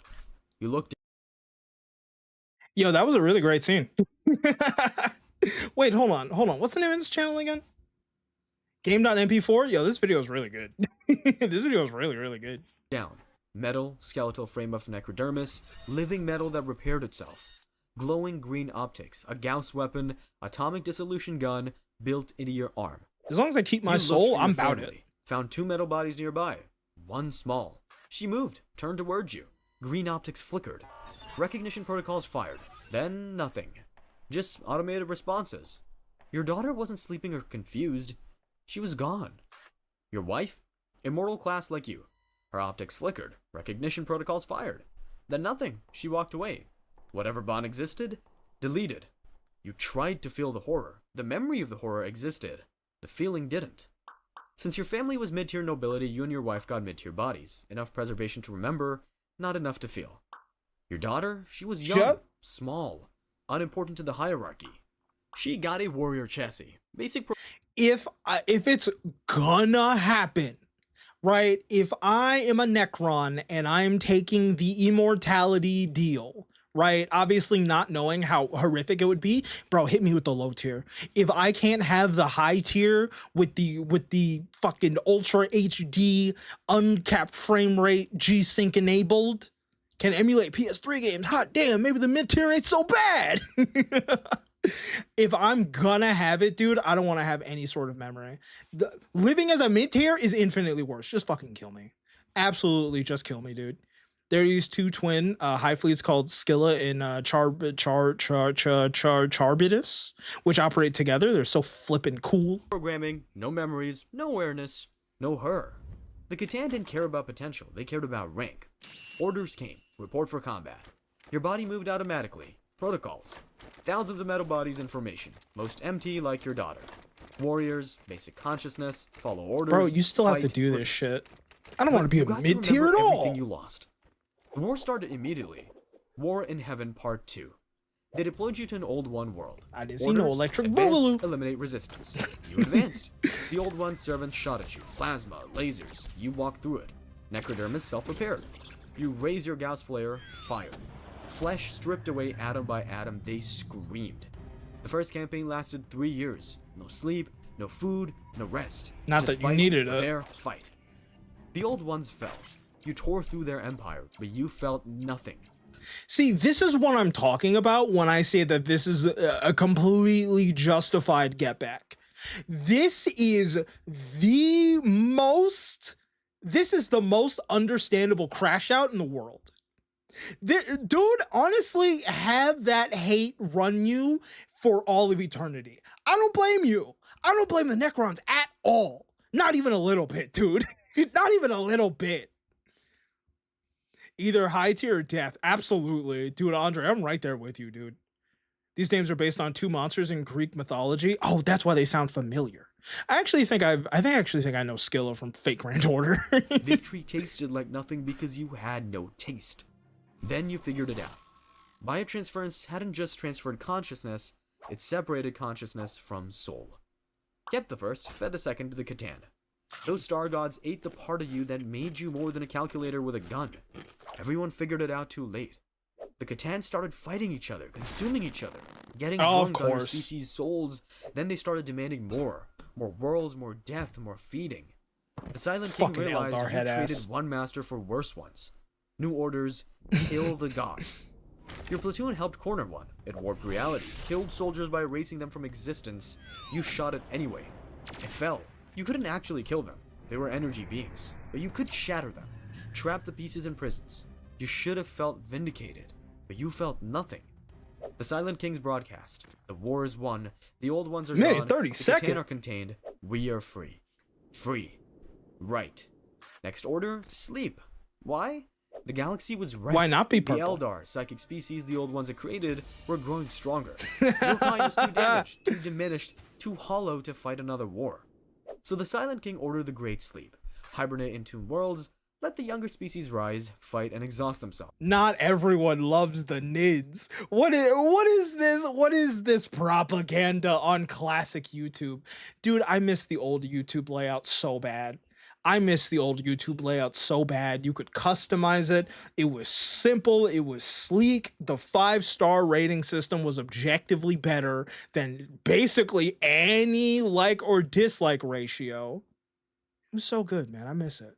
I know I sound like a boomer. I miss 2006. Wake up when they're weak. He destroyed his command codes, exiled himself into the void, carrying 60 billion 60 souls billion worth of souls. The rest of you, 60 million years in stasis. They loaded you into tomb ships, stasis chambers. Your daughter was somewhere in this army. Maybe one nearby unit was your daughter. You'd never know. Oh. You lie down, systems are powering off. You thought, maybe when I wake up, this will make sense. The stasis field I got news for you. It's not. It's and really not. Containment, today's sponsor, Tabletop Oh, Stronghold. little ad. Small business out of West Virginia, and their Mad Case 2.0 is basically the upgrade every hobbyist wishes. Yo, what the fuck? This looks pretty sick. It functions as both a display case and a carry case, built with steel trays, and you guessed it, magnets. Actual strong magnets, like a 250-pound wizard strong. They even include magnets for your mini bases, so everything stays right where you put it. And the trays, adjustable height, so whether you've got small units or something genuinely big enough to seems need like its a pretty own decent tomb wing, product. it fits. And they have free shipping to the USA, Canada, UK, Australia, New Zealand, and most of the EU, so the logistics are more reliable than a Catan keeping their promises. If you're into Terrain 2, they've got the competitive Terrain Set 2.0 with support for all 8 current layouts, modular wall extensions, removable windows, basically tournament ready straight out of the box. Oh, yo, right what the now, hell? you This can is get cool. 25% off using code GAME25 at checkout. Use my link, tabletopstronghold.com/mp4 in the pinned I have no comment or experience with this description product, to but grab the deal. the pitch is good. All right, back to the tomb. Go support game.mp4. Go Nothing. buy the stuff. No dreams, no thoughts, no sense of duration. For the galaxy, everything. 60 million years passed. I forgot how long it was. The Eldar rose, built a galaxy-spanning Holy shit, empire, I forgot how got long. really into art and excess, eventually birthed a chaos god through sheer hedonistic overachievement. Assholes. That collapsed spectacularly. Humanity discovered fire, then warp travel, then had to ruin both. Orcs spread like a galactic fungal infection with guns. This is one Warhammer Galaxy moved YouTuber, on, and he's the evolved, best, if changed not the best. completely. You didn't. This Crack a existed in duck. a metal coffin underground. Crack a Occasionally, duck. your tomb world shook. Tectonic shifts. New species discovering what was buried. Picking at Oh, the wrong new species graves. just dropped. Canoptech scarabs, little repair robots. I'm gonna look through them up. corridors, patching hull breaches, maintaining life support for unliving things, keeping the tomb functional. Then something I've scrolled changed. past this guy's A videos massive before. Impact. Seismic. Close. Really close. Your systems flickered. Emergency protocols triggered. Revival sequence initiated without authorization. You woke up early. This was a problem. It might have been Eldar purge free. The fact or that just a 60 tectonic million drift. years The is logs were early too is corrupted. crazy. Didn't matter. Damage was damage. You ran diagnostics, your engramic matrix, the computer storing your consciousness, was corrupted. At least it's not the Data pregnant Clippy. fragmentation, like dropping a hard drive. You remember being a Necrontyr, the radiation sickness, the war, having a family, having a daughter. Wait, what was her name? You searched your memory banks, found the file. It was corrupted. Damn. Blank data where her name should be. Your wife's name? Same thing, deleted. Your brother? As if your sister? suffering couldn't get Just empty any space in the record. worse. Your homeworld's designation? Inaccessible data. You tried to feel panic about losing your family's names. Nothing. Still no emotions. Just the intellectual recognition that you should be panicking. Jesus. Around you, other Necrons were waking up. Most moved normally, ran diagnostics, waited for orders. Others didn't. One warrior unit was scratching at its own chassis. Repetitive, obsessive, trying to peel back the metal like it was skin. Oh It brushed past no. you. Flare virus, a curse, the dying scream of a Catan called Londagor. When your kind killed it during the rebellion, it cursed its killers with eternal hunger Oh for the my flesh God. they lost. Dude The hit infected him couldn't with stop the wanting to be nuh-uh, organic you don't again. win. Usually ended with them wearing other people's skin as a sad substitute. Another unit stood perfectly still. Its optics glowed brighter and brighter. Then it started firing its Gauss flare at everything. That's the Destroyer cult. These Necrons looked at eternal life without purpose and made a choice. If they couldn't die, they'd kill everything else, including Damn! themselves. Why, Especially though? themselves. What? Math didn't work, but they kept trying. Then something phased through the Terrible decision Canoptech making. Wraiths. Security constructs built before the Great Sleep, programmed to maintain tomb integrity. They drifted toward the corrupted units. Gauss beams. The flare dropped. The destroyer dropped. Standard quarantine procedure. You check your own systems. Won't they Matrix just damage, but fix stable. themselves, though? Emotional capacity still 0. Memories fragmented, but present. You were functional, technically. The tomb's central processor broadcasts across all frequencies. Critical damage, insufficient forces, return to stasis. Your body complied before you finished processing the command. Hard-coded protocols. Back to the alcove. Back to sleep. The second awakening was scheduled. Just wake up for a terrible Systems time. online. Welcome to the 41st millennium. You ran diagnostics. Memory check. Necron to your existence. Fragments. Oh, it's even yes. worse Names now. corrupted. Faces gone. Daughter's laugh static. Biotransference crystal clear. Trauma always survives. Your Farron, the supreme lord of your entire clan, broadcasts across all frequencies. Standard speech. The galaxy belonged to your kind once. Time to take it back. Somewhere out there, the Silent King Sick. had returned. Let's Now do he it. wanted unity, leadership, forgiveness, maybe. No, Not every dynasty absolutely agreed. not. Some pharaohs Absolutely ignored his not. calls, others openly defied him. 60 million years of independence that had made your kind stubborn. Your dynasty, they chose to listen. For now. To be so for real again, no, absolutely not. Absolutely not. I'm not forgiving you. I am not forgiving you. You can eat a dick and die. Absolutely not. We are waging this holy war. It's not really a holy war on their end. We are waging this war until we have mutually assured destruction. Everything is going to be bad because of you. What does that say about me as a human being? It says that I fuck with the Necrons. You didn't have the capacity I'm an to carry empath. the way, just protocols. Then orders came. Reclaim territory, eliminate resistance. Your forces marched through a dolmen gate, a portal network stolen from the old ones onto a human world. They call themselves the Imperium now. They built cities on top of your tomb. Rude. You advanced, raised your Mad Gauss flare, disrespectful, am the I tomb's right? open Am I fire. right, my Necron Bullets homies? bounced off like rain. You fired back. A young soldier who couldn't have been more than 20 dissolved screaming, atom by atom. The dying officer grabbed your ankle, left blood on the neck. I love the animation. Warm, wet. You looked at it longer than tactical analysis required.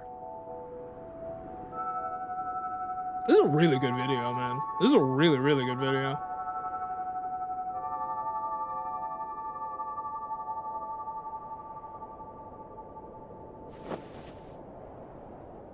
You fired again. Back at the tomb, a cryptech, one of the techno Yeah, specialists we're ran definitely gonna diagnostics check on out your platoon. Cradock. Stopped We're at definitely you. gonna do that later. Engramic matrix corruption, 67% accelerating. Translation, your memory was dying. Again. At 70%, Astartes the tomb Anonymous. systems or Ooh. local cryptech would wipe what remained, reset you to baseline warrior. No consciousness, no memories, no suffering. Part of you wanted that. Between deployments, you gave dying a chance too. Walked into a plasma core, calculated the damage threshold, exceeded it. Your body teleported back automatically. Resurrection protocols. Aw, standard man. feature. You woke up in the repair bay, fully functional, fully trapped. Can't even kill death yourself. Wasn't an exit. New orders. Next deployment in 6 hours. You join formation. Again. You raise your Gauss flyer. Check the charge. Another deployment. Another century. Another error. Error. Error. Error. Oh? Your hand twitched. Unprompted. You ran diagnostics. The result came back wrong. Flare virus detected. Oh, Your man. repair protocols After have been fighting it for centuries, you still caught Divine it. curses don't care about firewalls. Thanks Your for the hand follow, twitched Twilight. again. You looked at it. The metal fingers were scratching at your chassis. Repetitive, obsessive. Like trying to find skin underneath. You'd seen infected units dragging bodies, draping themselves in meat, becoming monsters even by Necron standards. Quarantine protocol was simple. Termination. You should report yourself. You didn't, because for the first time in 60 million years you felt something. Want. After eons of nothing, even broken wanting felt like relief. You wanted to feel things again. Something is better than nothing, I suppose. Wanted to remember your suppose. wife's face, the real one, flesh and warmth and life. The virus promised you could have it, just take it from someone else. You knew it was lies. Wearing skin wouldn't make you alive. You wanted it anyway. Back at the tomb, your squad noticed. Of course they did. Alert. Flare contamination detected. Unit compromised. Quarantine protocol initiated. They moved to surround you. Gauss flares raised. You should surrender. Let them end it. Instead, you ran. Protocol screaming, logic collapsing. Find flesh, take flesh, become flesh. You fought 3 warriors before they cornered you in a maintenance corridor. Who's doing the team damn arrived. thing, 6 man? units, professional, efficient.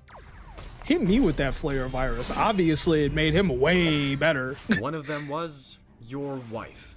She Oh, raised your gas flare, optics locked on you, targeting systems engaged. She recognized you. You knew she did. You looked at her, at the metal face that used to be someone you loved. Somewhere in your corrupted memory banks, a fragment surfaced. Not her name, that was gone, but her face, the real one from before. bro, I'm Smiling, so alive, engaged. looking at you like you mattered.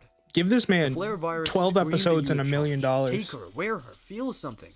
You stopped, lowered your arms, the virus howled, your protocols demanded survival. You refused because you remembered loving her, even if you couldn't feel it anymore. You waited for her shot, it didn't come. Bro, it's raining like crazy outside my window now. Sky's crying, same way I am. Damn!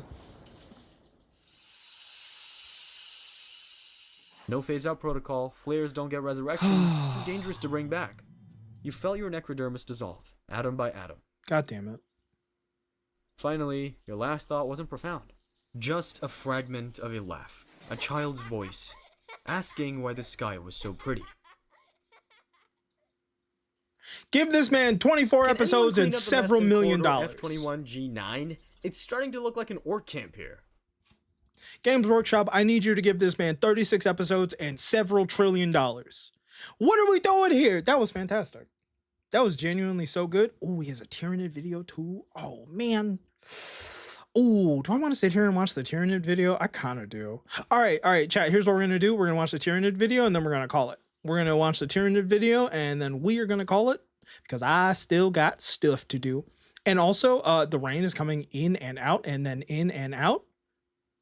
So I'm gonna take that. I'm gonna take that as the universe telling me to wrap it up.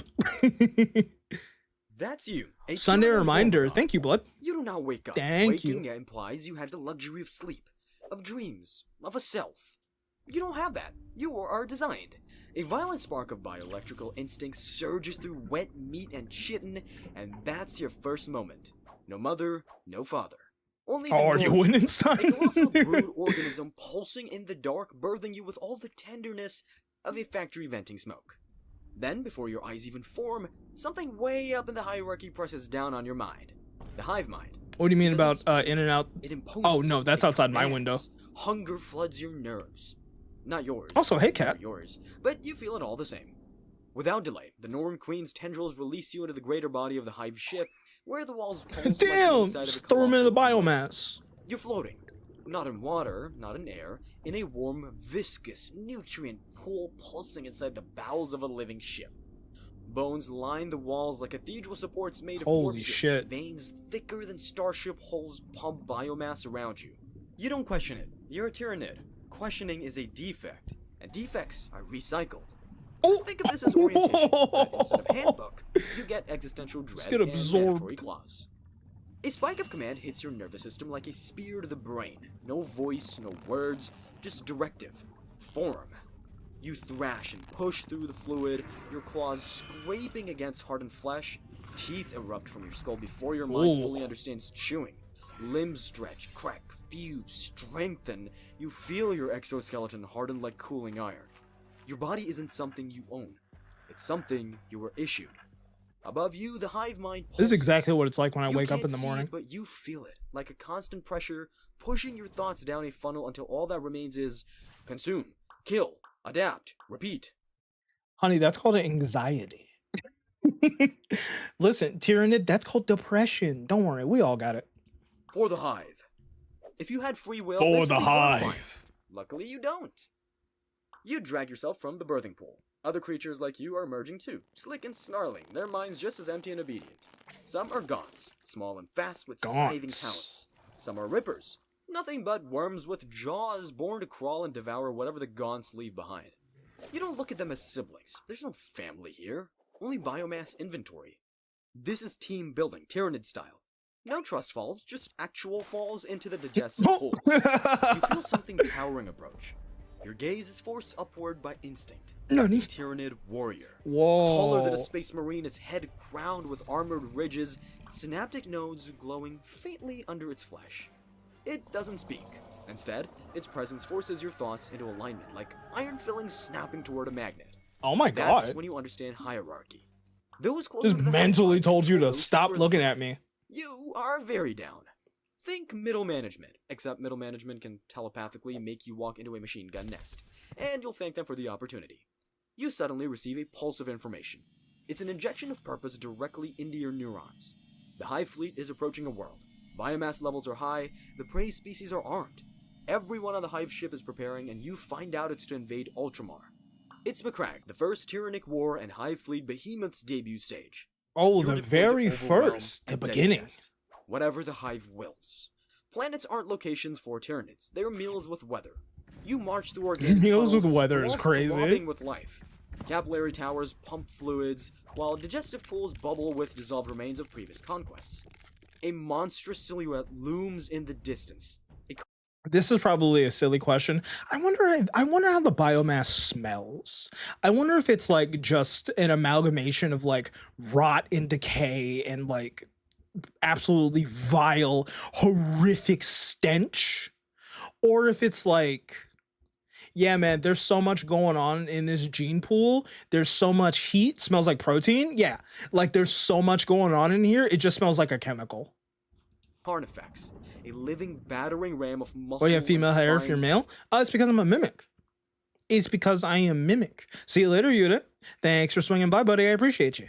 Snorts clouds of acidic vapor as feeder tendrils writhe around its jaws. It pushes past you, its massive bulk shaking the fleshy ground. It doesn't acknowledge you. It doesn't need to. If you get in its way, you'll be crushed underfoot, and your biomass will be put to bed using something less pathetic. God Within awful its is what large it chamber smells lies a like. synapse creature, brain tendrils pulsing like exposed nerves. That's a zoanthrope. Its head swollen with You know about psychic blood hammerhead drips slugs? like a Yeah, I've seen them jellyfish. before. The air around it crackles. Even Oh the my God. owner bows its head It's got slightly as electric it AoE. passes. The zoanthrope doesn't simply receive commands from the I hive think I've mind. seen them before, It though. is the command. I think I've heard of them, though. Upper management has literally evolved beyond needing a body, and Tyranids must obey them because not obeying is not an option. Rebellion would require individuality. Are you a Godzilla fan? Yes. Casual, but I am a Godzilla The fan. employee handbook is one page. You know what? Another trap card activated. If you guys have not seen Godzilla -1, the fuck are you doing? What are you doing? Don't you love yourself? Go watch that fucking movie. It's incredible. Long. Don't resist. You eventually They reach the dissolve drop worms spine. and drink It the opens like a fluid. gaping wound in the ship's exterior wall. We call it a mycetic spore drop, a polite term coined by terrified humans trying to classify. As a horrors. Tyranid fan, I In truth, find it's this an video infection. very Living pleasing. Meteors of flesh and cheating tear through the sky, each one a hollow growth pod packed with organisms like you. They're hurled at a planet the same way a disease is hurled at a body. Think of it as business travel, except the flight is a screaming meat pod and your destination is someone else's apocalypse. Impact. The pod slams into the Fucking planet's surface with fleshy bone apocalypse, cracking man. force. The walls split apart, flesh tearing open like a I watched wound that wants to -1 bleed and excited for -0. Very Your senses excited. explode. I'm very, Air, very excited. Flying, alien, smell filled with prey pheromones, sound, gunfire, and screaming. Your mind doesn't label these. It categorizes them simply as biomass and resistance. A line of Imperial Guardsmen is firing at you. Laser bolts streak through the air, carving holes. I'm trying to in your remember soul what mates. else the You watch one main God's head actor in explode. -1 was The hive in. mind notes its death, recalculates biomass ratios, and moves on. Efficiency. You sprint. Your muscles were grown for this moment. You're a perfect tool, not in beauty or grace. I think it was in but in Kamen function. Rider. Your claws find flesh. The guardsman screams as you tear And through a bunch of armor other and bone. shit. Around you, the swarm advances like an ocean of blades. Behind you, rippers flood from ruptured hives like a carpet of gnashing mouths, consuming every chunk left behind. A man crawls away, missing both legs, begging the Emperor for mercy. The rippers reach him. The begging stops. The cleanup crew is efficient. You'd be proud if pride were in your emotional toolbox. But it's not. If you could feel the it, hive mind even. takes note of resistance levels. You feel its attention as a result. Some of you will evolve. Some of you won't survive long enough to be considered worthy for evolution. Wait, what the fuck? Wait, what? Wait, what? Wait, what? Godzilla Supernova? Space Godzilla's coming? Is that the next US movie?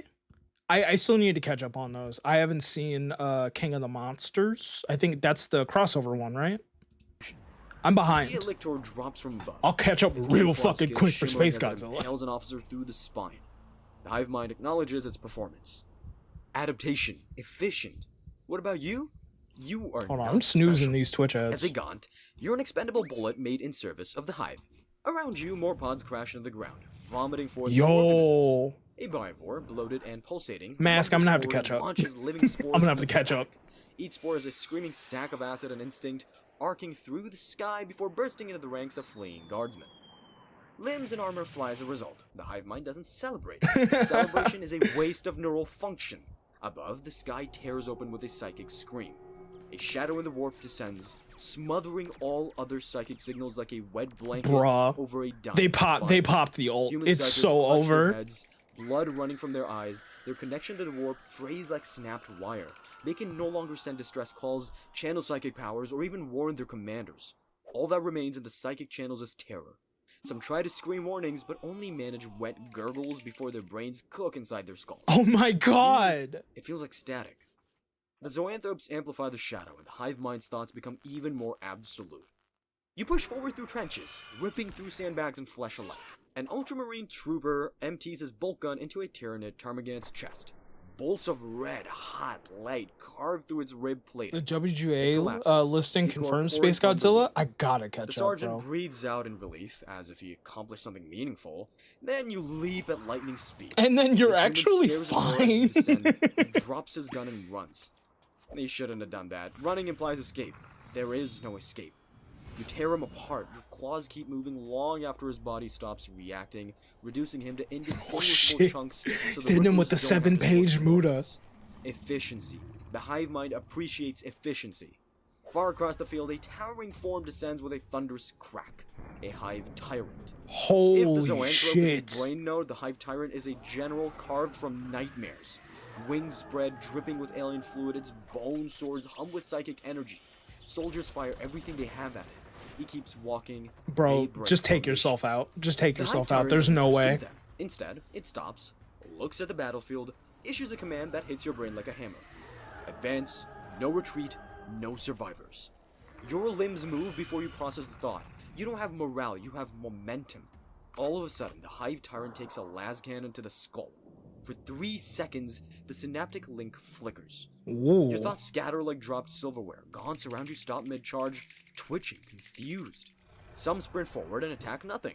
Some flee in random directions. A few just start digging straight down like the planet insulted them. Disconnect from the One begins Wi-Fi. hitting You a got rock. As no I, idea this what is to do. greatness. Then a warrior reestablishes the link, and you snap back into formation. Crisis averted. Barely. Without warning, the planet started shaking.